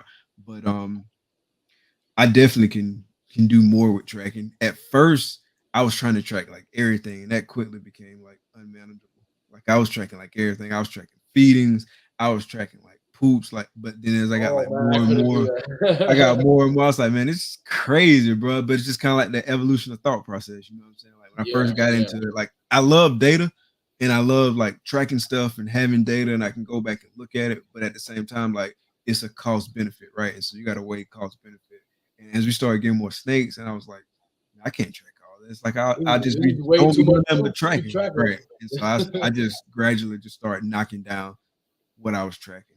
I had so in Tinley, I got a demo of Clutch, and it looks pretty nice too. It's another nice one that's out there. The interface is real smooth and clean. And it's got like some functionality and stuff. Like you can show people what's in your incubator if you want to make like have like a public incubator. And so, say you got like 10 clutches in the incubator, you can make all 10 clutches public. And so, somebody, because it's like a social media aspect to it too, in a Oh, way. really? Yeah, Yeah. And that's so, cool. people can like see what's in your incubator. And I think people can like say you want like a leopard clown, right? So, I want a leopard clown male. And you can be like, you can key it in some kind of way you want a leopard clown male. And then, like, if you keyed in on mine, and I got it in the incubator, and I hatch it and I log, hey, I got a leopard clown male, then you gonna get pinged and say, hey, Mike just hatched a leopard clown male. It's 100% match. But maybe I hatch like a leopard 100% het clown. It'll still ping you, but it won't say it's 100% match. It'll be like 50% match or something like that. So that's pretty cool too. That's pretty innovative. That is pretty cool. Another thing that they had too is like with the parents. So you put a clown to just a normal, right? Well, say you put a leopard clown to a normal, right? And so when you build out your what's good, keys, when you build out your clutch in the actual system, it's gonna automatically like assign IDs based on the clutch ID you set up. So if like this clutch number 1, 2, 3, 4, and you got 6 babies, it'll do like 1, 2, 3, 4 dash 01, 1, 2, 3, 4 dash 02 for you. So it'll automatically set that up, and then it's automatically gonna populate the known genetics for the baby, right? So you put a leopard clown normal to a leopard clown to a normal, it's gonna automatically make every baby het clown, 100% het clown, and then you got the option to pull leopard over there for the babies that got leopard, and then you assign the sex to them, and so it make it easy to log them. So it was some pretty cool stuff just That from the little demo that I saw. So it was kind of dope too. that sounds pretty cool. And I'm assuming it does everything else that Husbandry Pro does too on top of that, right? Yeah. So when I was talking with the guy, he said that they pretty much do everything that Husbandry Pro does, but they don't have as robust of a breeding plan like Husbandry Pro does, and like building out the breeding plan within the software. So he was open about that. So they don't have as robust of a breeding program, but they are working on some stuff. So I think you won't go wrong with Husbandry Pro or Clutch if you ever decide to get one of them. I don't get paid by neither one of them, but if y'all want me to just talk about one, feel free to sponsor the show. Yeah, if either one of y'all want, it's a good show for y'all to pay the man to talk about y'all's thing because hell yeah, man. But yeah, it was pretty dope, and the interface was dope too. Like it was real clean. So I'm for pretty me, sure that's important. I'm pretty sure Morph Mark. I don't know if they already did, but I'm pretty sure Morph Market will start to put their hands in clutch too. Because they got into the shed thing and they got into the red line shipping. So I'm pretty sure that they'll be like, hey, this is the software that we recommend for y'all to use. And that's the other thing you can do through Clutch too. Is like you can order the genetic testing and it tracks it and all that kind of stuff too. So you can do that through Clutch. So and it makes the information public. Like if someone else looks at your I snake, think so. Don't quote me on that, but I believe it does. That's cool. That's cool. Yeah. So that's cool. So you like the genetic testing? I'm assuming, right? Like the whole being able to do that. I do. I think like I was talking with Will about it on the show. I don't know if you saw that, but I was talking with Will about it on the show, and he made some great points. Like he made some really good points. But I think by and large, I do like it. And at the end of the day, I feel like the industry is going that way, and so you have to even if he doesn't agree with it, he has to do it. Oh yeah, and he had like a bunch of sheds or whatnot that he was ready to send out too. So he's like, yeah, I got to get with it. But yeah, he made some great points. Like as far as like arguments against like why it might not be just all unicorns and rainbows for the industry, he makes like some of the best points. But there are some good things about it too. Like not having to like wait 2-3 years to prove out an animal, just being able to know. Like I feel like that's going to help progress projects a lot quicker, and it's gonna like I was talking with who was I talking to, and they was talking they was going to do I was talking with Dorian when I was in Tinley, and he was saying that he was going to do some like pairings that he might not have otherwise done because of the odds and having all the possible hits. But he said he was more likely to do those types of pairings now, just because he can get it genetic tested, and then he knows exactly what's in it. So yeah, I think by and large it's going to be a good thing. The biggest thing I think too, like what Will was saying, is just it just accelerates everything a little bit. It just makes everything go faster. Like it's better for like your own collection, like to, but it does take away like proving out possible heads is fun, man. Like that part is like I enjoy it a lot. Like because I've proved out possible heads before, or gravel / yellow belly, and even though it's fun, I don't want to deal with the gravel / yellow belly thing anymore myself. Like I want to know what it is, like that. Like, but proving out like possible heads, that's fun. And I think um, it also will speed things up as far as like projects. You're gonna be able to make combos faster. And the whole thing about the whole thing is like you want to have longevity in the industry, because once everybody's already in the triple and quads, like where do you really go from there? You know, you just gotta make like there's got to be new genes that pop out. Like I don't know if you've seen that tornado gene that came out of UK. Yeah. It's going for a pretty penny now too. Yeah, it is. It is, man. And I don't think I've seen like there's nice stuff out there too, like zebra, and like I personally like sunset.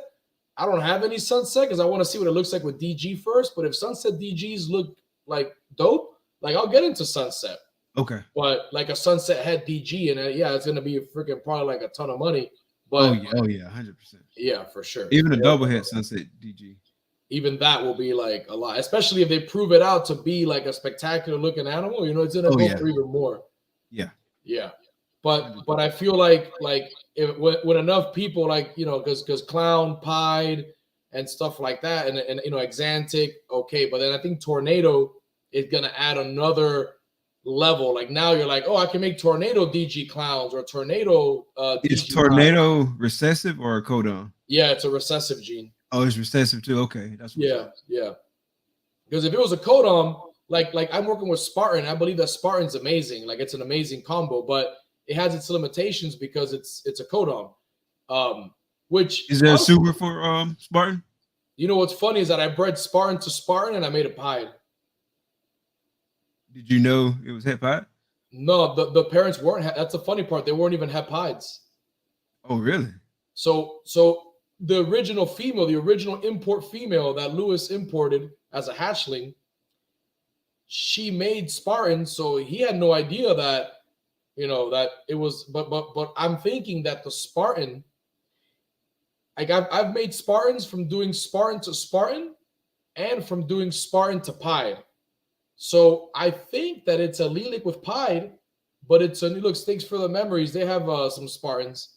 They got some Spartans from Chris over at These Balls, and I personally made Lewis made a pied from breeding the original female to a pied combo male, and he made a pied with the original female. So it's either going to be like leopard, where it's a codon that's lit, that some of them are like het pied, or what I really think honestly is that it's like every Spartan is just a visual het pied. Like it has characteristics that you can it's a Spartan, but now I'm gonna send off the sheds to see if every Spartan that I have is a het pied. And I have Spartans that I've made that have no lit, like the parents or the grandparents, like nobody was pied.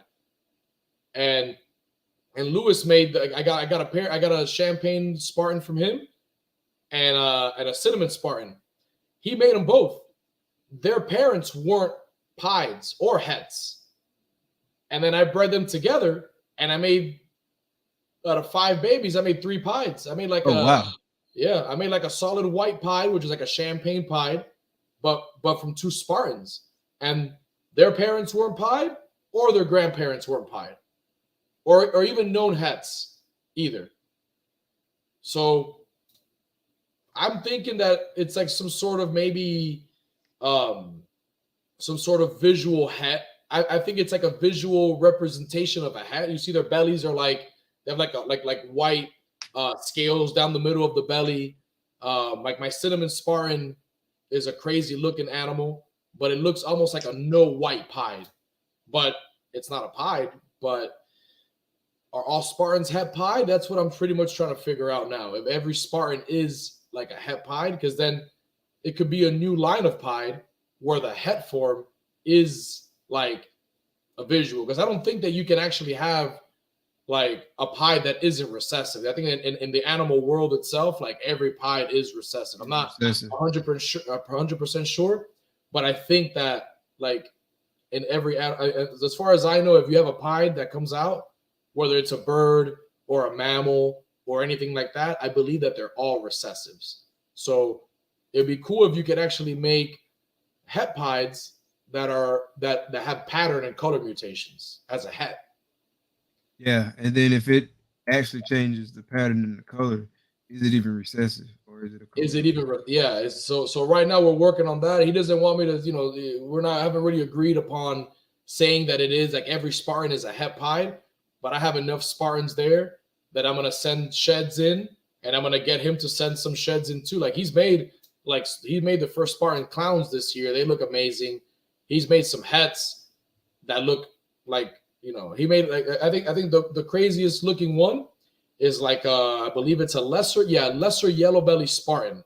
That thing doesn't look anything like a lesser yellow belly, but it's a lesser yellow belly Spartan, and it looks insane. And it's a het clown too.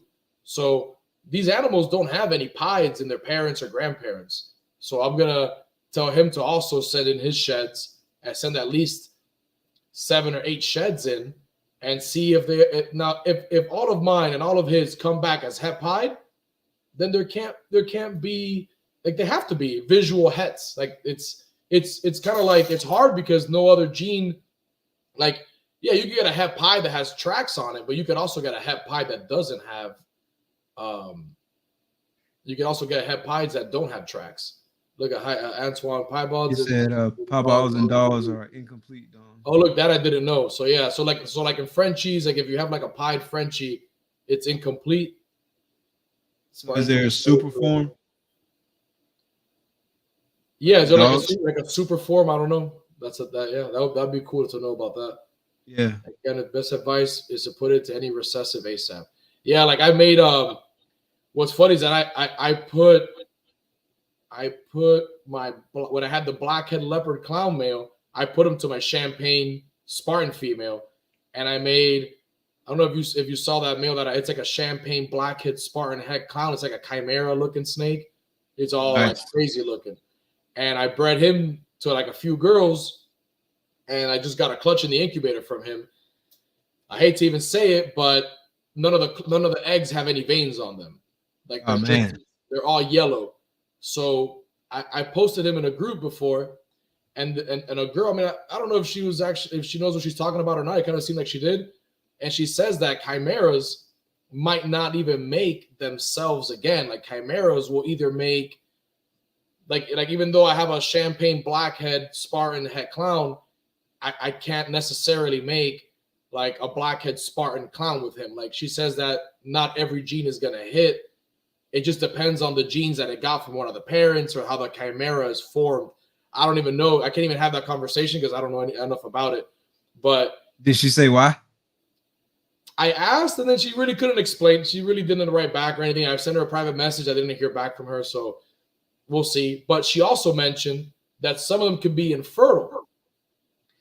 And I didn't like to hear that because that's like my stud male. So getting this clutch of 5 eggs and none of them having any veins, and the eggs are good, is making me think, wow, I'm going to only breed them to, I'm going to take them off, because I was breeding them to like 5 females. So I'm only going to keep breeding them to like one other female, and take off the other, because I don't want to have 5 infertile clutches in case that's the case, So how far along is the other girl? Oh man, it's funny because I have an ultrasound and I don't even use it, man. I need to use it. Yeah, I have an ultrasound and I just don't like using it, but now I feel like I need to use it just to see where all my girls are at exactly. But some of them, I mean, they're building up good. Like some of them are, like a couple of them are off food. So I think even with my best efforts, they might still lay from him, even if I breed him to like my DG clown. But my DG clown already has girls for him too, so I don't want to stretch him too thin. But I have like a pastel. Oh, what is it? That's to say, so you don't like to use ultrasound just because you rather just observe the females, or you just don't feel like pulling it out? Yeah, I just like observing them and doing stuff like that. But honestly, I also don't like the whole getting them all, with the gel and having to stick the gel on them and then measure the thing. Like, to me, it just seems like because I'm by myself too. So I gotta make sure the females aren't moving around. I don't have anyone to hold them or anything. I'm sure I could find somebody to do it. You put them in so I put mine in a snake bag. Like, I put the top piece in a snake bag, like kind of tie the snake bag up a little bit so they can't crawl out, and then just let the bottom third hang out, and then they a lot more still when you do that. I might have to try that, man. I'm gonna have to try that. Yeah. But I feel like I'm gonna have to put it's right there in the closet getting dust, man. I feel like I'm gonna have to pull it out. What kind you got? I got the Kagson. I think that's how you say it. Okay, the one from like Breeder Circle. Yeah, from Breeder Circle. Okay. Yeah, that's the one. And I bought it years ago. I used it twice. So you got the one with the foot pedal? Yeah, it's got the foot pedal and everything. Oh yeah, you got the top shelf one. Yeah. I got that one. I mean, I didn't even look at the other ones because honestly, like, a lot of the guys were using those, and I just didn't want to get like one of the little handheld ones because I didn't know if they were going to be good enough or not. Maybe I think they are. People use them and they like them. But I got it there, man, but I feel like now I just, because with me I have to I gotta take like a whole morning and just say, okay, I want to just ultrasound this morning and get everybody done. And I got to do it because I know how to do it. I did it, and I can ultrasound them good. I can find the follicles well. I can measure them good. Everything. It's just to me, it's like a pain in the butt, just like keeping track of all the records of stuff. It's like, like, even though I like being mentally stimulated, man, like sometimes I'm like, instead of ultrasounding, I'm like, let me go clean some rats instead. Like to me, it's just an odyssey, man. It's like when I used to do retail, I used to hate keeping inventory. Like, I'm just like, let me just talk to people and sell them shit. Like, I don't want to do inventory. Like, I hate it. Like, I don't want to do that. Like, I don't want to there's just stuff that bothers me. So if I could find, oh my God, man, if I could find someone to keep track of my animals, I told Kiki, whenever you're ready to move up here, man, like, I'll help you relocate, dude, because you could just run my social media. Like, I'll hire you full time. You can help me ultrasound, keep track, keep records, do TikToks, everything. Like, yeah, bro. Like, to me, that's like people say, oh, I go, dude, like, rats, like, I'd rather clean rats than do so many other things that are clean and whatever, just because to me it's like, it's just a pain, man. I'm like, just give me 30, give me 100 rat bins to clean, and I'd rather do that than do some of this other stuff, because it's just like, how many rat colonies you running? Rats, I have 6, 12, 24, 30. Well, right now I have 54 rat colonies. Oh wow. And 8 ASFs. How many snakes you got roundabouts? I have 195 total. 195. How many clutches you cranking out a year? This was my biggest year so far, and I did 28 clutches so far. 28. Yeah, okay. I still have a couple I need to have. I'll probably end up hatching out 30, 31 by the end of the year. Okay, and what's the breakdown of that 195? Like, is that including hatchlings and whatnot? Yeah, that's everything. Even the animals for sale and everything. So that's like, okay.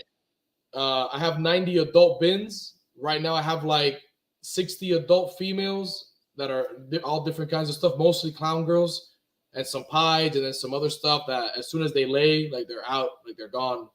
And so gotcha. I can replace them with some other girls. What kind of racks you running? Racks. I have 5 racks. No, I'm sorry. Yeah, I have 5 racks. I just picked up one at Daytona. So I have 3 70-30s from ARS. Okay. I have a 55. Is it a 50? I think it's a 50-40. It's the one that nobody uses now. Like, everybody's using, I think, the 55-40. That's like the longer one. Yeah. Yeah, the one that I got is like the little short, more stubbier one. Yeah, I've seen that one before. Yeah, that was before I came out with the 55.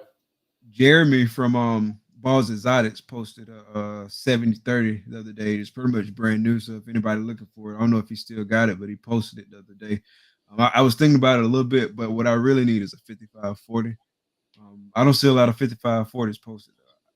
No, man. No, you don't. No, you don't, man. And a few months ago, and it's funny because you could sell them things for almost the same price as they cost brand new without the shipping. Yeah. Especially considering, like, if it's almost brand new and it's put together and whatnot. Put together Bro, is a big that's part. huge. Yeah, that's huge, bro. Because I mean, it took us a while to put together the 5540. It took several hours, and so Yeah, yeah. I would love to pick up one that's already put together. That'd Oh be my great. God, man! Just one that's already made, and then it's Yeah, like already like ready to go, man. I get got the that one from time back. Daytona. I had all the pieces in my living room for like 10 days before I started working on it. You got 1065 too? I have one 1065. I got to get another one because I heard that one now, take like, longer I'm sorry? because I heard that one takes longer to put together because of all the little pieces and whatnot. With all the little pieces, yeah, that one takes the longest. So I only have one of those, but man, I need one more 1065, and I'll probably add another couple levels to them so they could be like 1070s or 1075s. But not like Jeremy. I don't even seen Jeremy's racks. Jeremy's racks, you got to get like on a 6-foot ladder, man. He's got like they're like 12 high, I think, or maybe even had 12 high in the picture. Yeah, bro, it's wild, bro. And you know, I feel like Belle from Beauty and the Beast when she's on that ladder in the library. She's like sliding through. I'm like, bro, I couldn't trust them snakes up there, man. Like they'll bite me right in the face. But yeah, Jeremy's got a really nice setup, man. I've been to his house a couple times, and he's got like really nice reptile room, and he's got the rodent room is also like top notch, man. Like, nice. Yeah, he's got a nice setup. Yeah, for sure. So, what's your thoughts on the industry? What's the outlook for the future? What do you think, bro? I think, and people like to say, "Oh, you got to breed snakes for like every level, like high end, low end, and mid range." And I personally don't really agree with that. I think that you should just always try to shoot for the best animals that you can make, and not because you're gonna make stuff that is mid range just because that's just the probability of what you're gonna hatch out. Like not even banger parents are not always gonna make like high end stuff. Like you're gonna your offspring.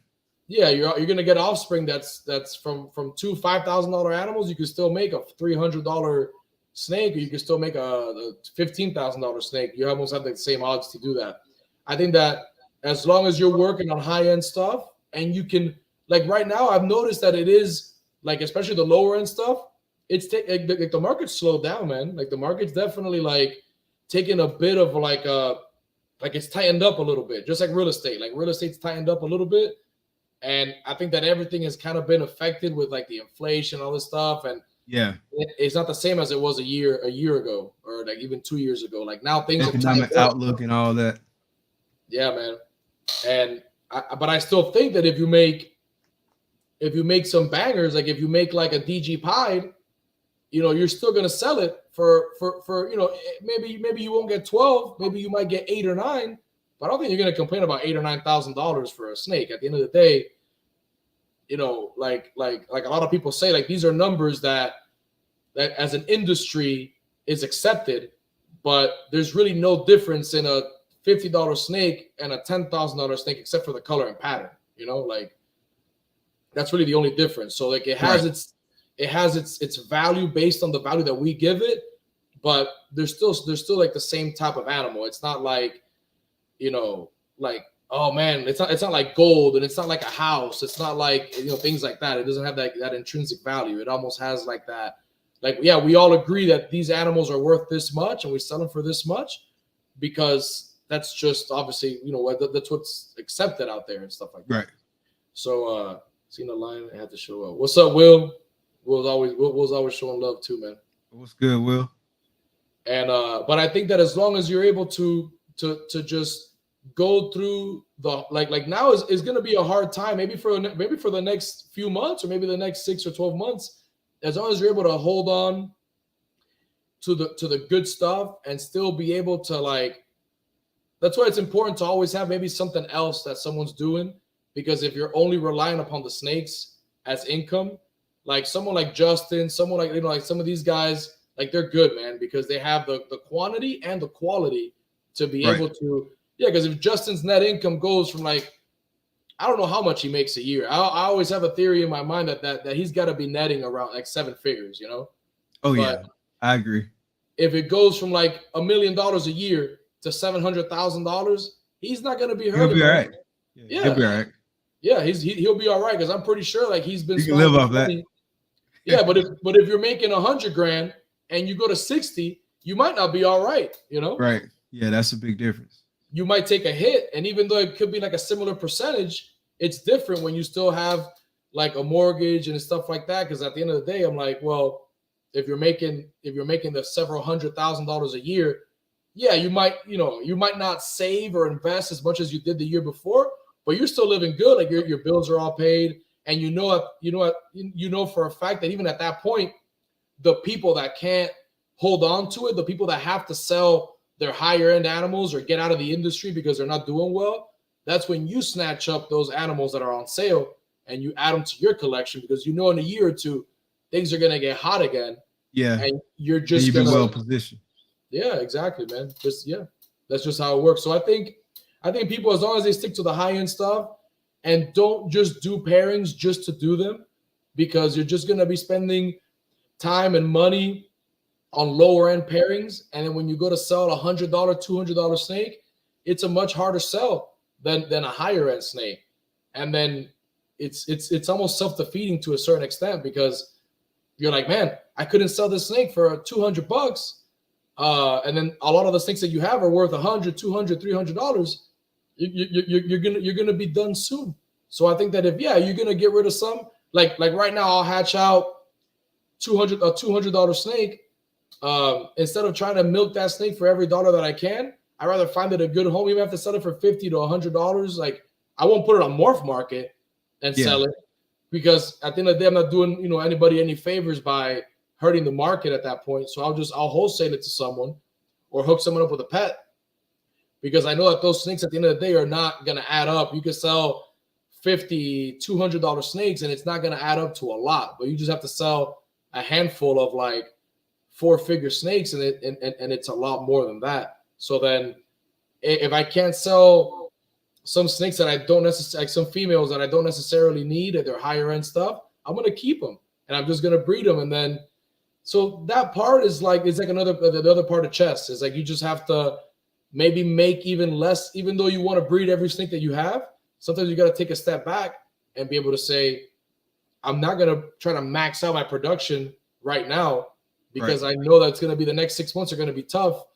And I'm just going to work on either selling some of the other stuff that I have and kind of downsizing a little bit. That's why downsizing is so important in this hobby, because instead of wanting to go from 100 clutches to 200 clutches, maybe people are going from 100 to 50 or 200 to 100, but that 100 is more powerful. Those 50 clutches are bangers. Yeah. And multiple recessives, you're going to need a lot of holdbacks. So you can't have just like, oh, I got one female triple head DG clown pied, I'm going to breed it to that male triple head DG clown pied. You're most likely not going to make that triple visual out of one clutch, Yeah, you got to play the numbers game with it. Yeah, you got to play the numbers. You got to have the space. You got to have the rodents. The more snakes you have, the more rodents you got to have. So I'm very comfortable keeping right now I'm maxed out with the ability to have 90 adult females. I don't want any more than that, because I can spot clean and water change all my snakes in a day. So and that's and I change my waters every other day. I go through all my hatchlings, I spray them down. Like I enjoy doing it. I never want it to be more work, like work to the point where it ends up being like real work. It ends up being like, oh man, I gotta go in there and clean. Yeah, to the point where you don't enjoy it. Yeah, man. Like you gotta keep it fun. You gotta keep it like, business is business, but I like to keep it fun. That's why the real estate thing too. Like I'm done with the snakes. I might wake up tomorrow morning and I might say, I'm gonna go in the snake room later in the afternoon, but this morning I'm gonna go in here and I'm gonna look up properties. I'm gonna go and do some comparative analysis on some stuff. Like I'm looking at a little duplex that they're gonna sell in the other town in a month. So right now, what do? I do my tax lien searches. I do my mortgage searches. I have to know exactly what that place owes, because you can't buy a place like that. Then it has like an IRS lien for $50,000 and you stuck like Chuck, man. You gotta pay for it, or you're gonna lose whatever you paid for it.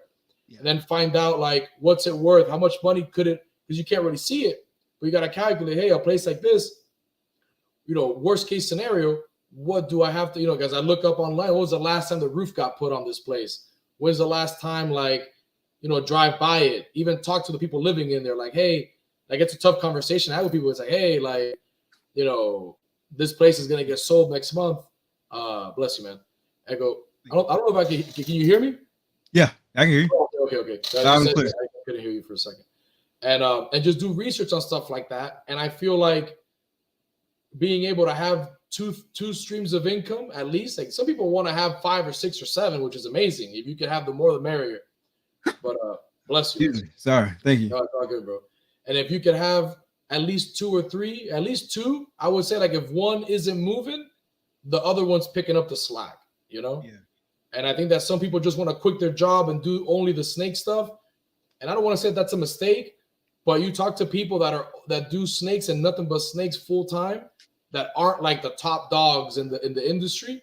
And a lot of these guys got to produce a lot of numbers because sometimes snakes just aren't selling the way that you want them to sell. And just because that snake's listed on Morph Market for $3,000 and you put yours up for $3,000, it might sell, it might not sell. And you don't want to sell it for 2, because not only are you shooting yourself in the foot, but you're hurting the whole project. And then everybody's got to drop their prices, and it ends up being like a race to the bottom, Yeah. And that's the worst. Like that race to the bottom is the worst thing that you can do in any business, especially this business. Like, I think that's important too. 100%. Yeah, that was a great answer, bro. Great answer. Talk a little bit about the evolution of your mindset. Like, what are some things you kind of learned along the way? I know you've already touched on a lot of it, but if you could like point out one of the best lessons or most helpful lessons that you kind of learned along this journey, speak to that. I think like my mentality is like my mentality is that I'm just like a student of life in general. Like I feel like even though like the more that I learn, I feel like the less that I really know, because there's so much more out there that I haven't learned about. When you're like 20 years old, you feel like you know everything, man. Like you feel like you might have 5 or 6 beers and get in the car and drive, and you don't think that you're gonna get into an accident or get a DUI. Oh, it's not gonna happen to me. Or I got this job and I'm making $20 an hour. Like I'm killing it. And it's like you talk to some people, you see some people out there making like hundreds of thousands of dollars a year. You're like, damn, my $20 an hour really ain't nothing, And then you learn about, there's just so many different things. So like, I feel like the more that I learn, the more that I feel like I need to learn. And even though like I've owned a pawn shop before and I've done a bunch of stuff, like my eyes, when I learned about bigger pockets, I'm like, man, there's people out here with no money doing syndications and getting people to invest with them just because they've learned certain things and they've been able to, build businesses in real estate and be able to have passive income without being wealthy people, without being like just being the guy that just wants to hustle, man. And you got to have a lot of grit. I feel like grit is so important, man. You got to be like that attitude where I will never be defeated, man. Like no matter what. And I tell people too, like, look, I've always been overweight my whole life. And I've gotten, as no offense to any of the ladies here, but I've gotten as many girls, if not more girls, a lot of my friends that have always been fit and done sports and been in shape. And it's like, why? Is that because I work harder, man? Like I put in more effort. Like, and sometimes that's the key, is like no matter what, you gotta, even if you think you got talent, you gotta outwork everybody and yourself too. You gotta like put in more effort. Like instead of making 5 phone calls in a day to sell somebody a policy, you got to call 50 people in a day. Because, you can have a lot of talent on the phone, but it's that consistency and it's that like that drive that's going to get you to win. Because hard work beats talent when talent don't work hard. Yeah, bro. Exactly. I know a lot of people that have had a lot of talent. And I don't know if you remember that movie, one of my favorite movies, A Bronx Tale, from back in the day. I never seen it. Like that movie's great, man, because Robert De Niro's in that movie. He tells his son, he's like, look, man, nothing is worse than a waste of talent. He's like, there's talented people all over the place. Like, I know people who are 100 times smarter than me. Like, I don't consider, I was an average like student my whole life. And I know people that run circles around me when it comes to like facts about politics and about geography and about everything, economics, but they work at Pizza Hut delivering pizzas. And no offense, because everybody does what they want to, what they feel like they want to do. But I feel like, man, like that's such a waste of good talent, is doing something that like a high school kid or like a retired person would probably do, or someone that doesn't speak English, or like comes from another country. And like, why wouldn't you want to do better? I think sometimes people don't want to be like, it's safe. Like they don't want to get out of their comfort zone. So it's almost like a safe thing to do. And I've always been the type of person that I like to venture out of my comfort zone and reinvent the wheel. I want to like, even that's where growth happens. Yeah, bro, that's where growth happens. And I've always been a person that just like I wanna learn, and I get addicted to it. Like if I like it, if I don't enjoy something, you couldn't make me learn about it. Like I just can't. But if I feel like I enjoy it and I love it, man, you can't stop me, man. Like I'll listen to podcasts that people will tell me, man, like every time that I talk to you on the phone, like I hear this podcast in the back. I'm like, you don't get tired of that crap? I'm like, tired. I was like, I can't get enough of it. I need more. Yeah. I need more. Like I listened, like I follow like 4 like bigger pockets money, bigger pockets with like that dude Dave Green. Yeah, dude's a genius, bro. Like that dude is like he's like Wilma Rose of real estate. Like he's smart 100%. And not just smart. The way that he delivers the messages, and you see how he does all his analogies with like jujitsu and all that kind of stuff. Like the dude's a genius, and I'm just like, man. Like if I just had a fraction of what this guy knows about this stuff, like in less than 5 years, like that dude bought like 40 houses this year, like short-term rentals, flips, all kinds of stuff. And it's like, and most people are scared of that. Like I've never been afraid to, like I've lost money on stuff. I've bought stuff that were outside of my realm of expertise. There's one thing is your comfort zone, and then one thing is like outside of your level of expertise. Like I went and I bought like a yacht one time because I thought it was a good deal. So someone was telling me it was old, but it was old, bro. It was like a piece of crap. So it was like a 1980 something. It was a good brand. I forget the brand of it, but yeah, I forget the brand of it now. But it was like an older yacht. I don't know anything about boats, man. Like I don't know how to fix them. I don't know how to run them. I don't know how to turn the thing on, So I go and I buy the damn thing because it's like, oh, it's like $6,500. I looked them up online. I go, I could at least get like 15 grand for it. Dude, I ended up having to sell it for like $2,000, bro. Because after having it for like a month and nobody wanting it, then it didn't want to start. Then it ended up getting, because I left it on my parents' farm, then it ended up getting rodents inside of it. So the rodents ended up like making it nasty. It's just a horrible purchase. But comfort zone, I wouldn't say it was out of my comfort zone, but it was definitely out of my realm of expertise. That's like me right now saying, oh, you know what? I'm going to put in 50 grand into bearded dragons.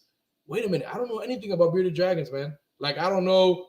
Like, maybe if I learned about them, but it's right now it's outside of my wheelhouse. Just because I say I've been able to make some money with the snakes, it doesn't mean that I'm just going to go and do something that I don't know anything about. Right. And, if I wanted to learn about it and do something, and you have to learn, start from the bottom. It doesn't mean that I'm going to start breeding like normals. If I get into it, it's going to be like in the higher end part. But you just can't. People jump into stuff without really learning about it. But then you also fall into the part where you ever heard of that analysis paralysis? Yeah. Oh, 100%. Yeah. You could fall into that too, where all you do is try to learn, and then you don't do. You don't never take any action. Yeah. Yeah. So it's like that. It's like that balance of being able to learn and do. If you just do without learning, you're jumping in blindly and you're going to get smacked and you're going to get punched in the face, But if you learn a little bit and you take those steps along the way, then you'll do. Let me let my dog out real quick, man, because he's over here. Hold on. Come on, buddy. Go. What? We got in the chat, Pimp Stalkers. Thanks for coming out. Jeremy, what's good, bro? We was just talking about your racks. Yeah, but hey, thanks everybody for coming out, man. I appreciate all you guys. I haven't been able to chat or anything and really look at the comments that much, as I just want to focus on Mike. That's good. I appreciate all you guys. But my dog's 12 years old, man, and as soon as he has to use the bathroom, he'll just come up to me he's a box with his droopy face, and he's like, I'm gonna go inside, man. Sorry about that. But yeah, man, that's So what do you like about like the real estate stuff? Like I know you listen to Bigger Pockets too. Like what do you like? Like what do you see? You see yourself like getting into some like multifamily stuff and like residual income from that kind of stuff? Yeah, that's where I want to eventually end up is to be able to make like some residual income, some passive income with it. I'm actually pretty new to the whole thing myself. I really didn't get put on to it till like a month or two ago, maybe a little bit longer, maybe 3 months ago. I first heard about it on Ozzy's Patreon, and then I started listening to some of the podcasts, and so I added like the Bigger Pocket stuff to like my podcast rotation. And so I've been listening to that, and so I'm really still in kind of like that analysis stage, to be honest, and just like learning about the real estate and whatnot, trying to see like which way I want to go with it because I would like to get into it because I want to diversify, right? So I want income streams coming from multiple places. Right now, my main income stream is work, and then we got the stuff with the snakes going on, and hopefully that grows over the years. And I want to take the money from the snakes and then really start to like branch out into the real estate piece.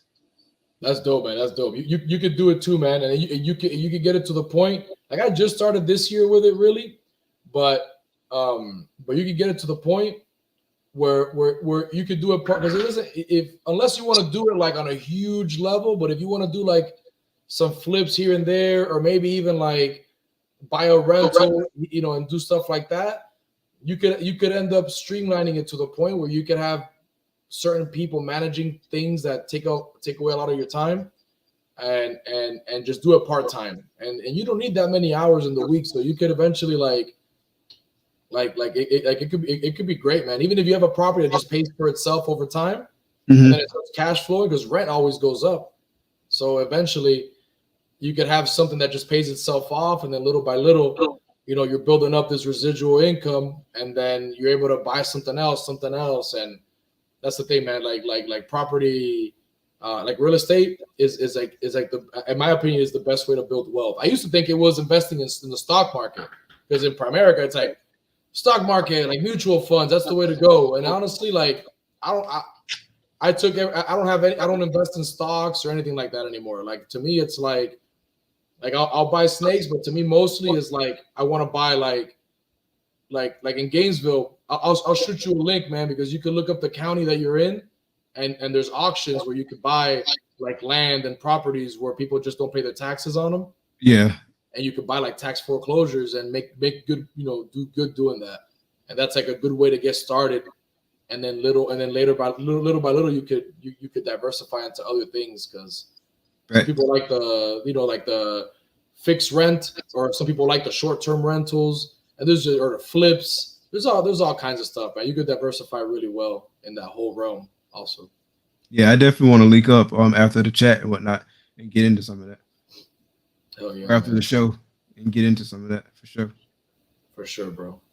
All right, bro. So I know it's getting late.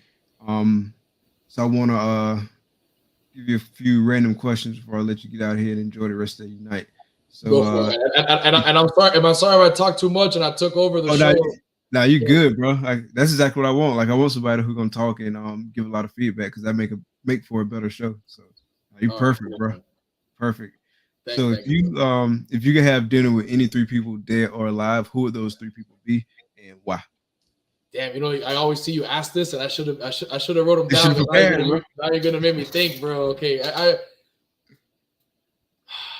look, man. The first one I'm gonna say is my grandfather on my mother's side, because he passed away when I was like 2 years old, and the way that my grandma that also passed away, the way my mom speaks about him, that he was a really good man, and he went through like a lot of, like when Castro took over, you know, power in Cuba in the 50s, he almost got executed. He spent 15 years in jail because of that, and he almost got executed, man. Like literally, like they were putting people up and just fucking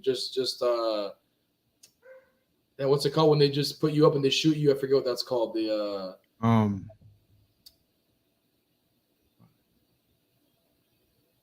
I know what you're talking about. I can't think of the name. And he was like the third guy in line before they stopped it, and I guess they stopped it. He was able to get out, and my mom always told me that he has so much love for me, and I don't remember him, so that's the one for sure that I want to just meet him and talk to him and have food with him and just learn from him and stuff like that. Firing Squad. Yeah, appreciate it, Mike. Firing Squad. Yeah, thank you. I couldn't think of it for nothing. Like I knew it, I see it in my head, but I couldn't think of it for nothing. Appreciate it, bro.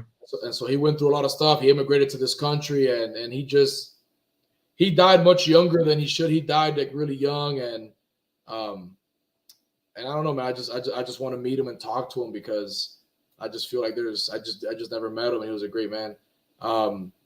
Besides him, dead or alive.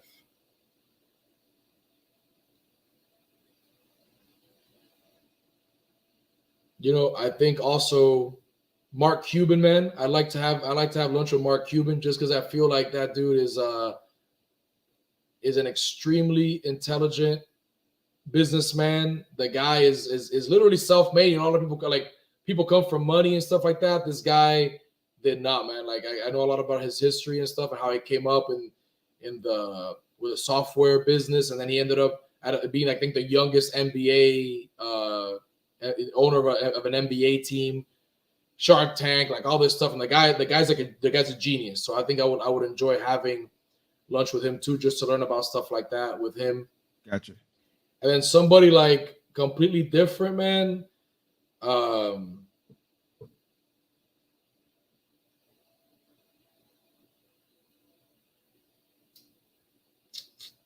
Robin Williams, man. Okay, that's what's up. I love to have lunch with Robin Williams because he's, to me, since I was a child, like that guy, even as a grown man, like he was still, nobody makes me laugh like him, you know? Like it's him and Jim Carrey are like two of my favorite comedians, but Robin Williams, man, there's just something special about him, man, you know? And I would have loved to just, I don't know, man, I just want to just sit there and I just want to sit there and just listen to him, man, and just have him do voices and talk about like all these movies. And I just think that it'll be just a good time, man, because I like making people laugh, but there's just something about people that can make me laugh. Not everybody can make me laugh. Like that's why I like Chris Ian's podcast a lot, because he makes me laugh, man. And a lot of people, like, you know, don't make me laugh that much. And Robin Williams is like the man. So, and you know, and then it's just one of those things that without him, my childhood would not have been as full of laughter. Even as a grown man, it wouldn't have been as good as without him. Like he's made and then tons of people, I'm sure he's made their life even better too. So yeah, those three people. Gotcha. All right. So what's one question you wish I would have asked you, and how would you have answered it?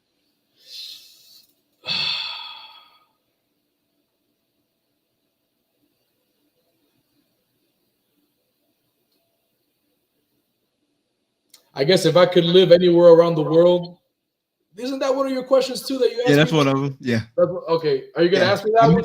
I mix it up sometimes, but you can answer that one. Yeah. I love to live in the Netherlands. Okay. That to me is like amazing. I've been to Europe 3 times, and people criticize me because my cousin's a big traveler. He speaks French and he's trilingual, and he's like, man, go to a different place, man. He's like, every time you go to Europe, you go to the Netherlands. I'm like, because I love it. Like, to me, that's like there's no perfect place to live, but that place to me has like, you know, that's where Amsterdam is too. Like I've been to Anne Frank, I've done the tour of Anne Frank's house. I've been like everywhere in that place, and you can go from like a really cool, really fast-paced city life to then across the street is just like acres of just like cattle and goats and cheese, and I'm a big cheese lover. So I went to like, oh man, and I went to like a cheese tour where I'd probably try like 30 different types of cheese that day. And it's just like, and a lot, yeah, like Will says, and they have some of the best ball python breeders also live in the Netherlands too. I think like RS, is it RS? No, it's damn. Is it RES or something like that? RES, right? Yeah, the guy that came out the Moray and all that. Yeah, the stranger guy, he's out there. Joris van der Hilst is out there too. That guy's been killing it, you know, for a while too. And it's just like, to me, that place, when I had my jewelry store, I got a divorce, and then I ended up, the only reason I didn't move out there was because I got she really screwed me over in that divorce, and ended up leaving me with nothing, man. Like she was pretty cynical, and she ended up keeping like the jewelry and the cash and the store, and I ended up having to settle. in mediation to be able to get my dad some money back that she had taken from us.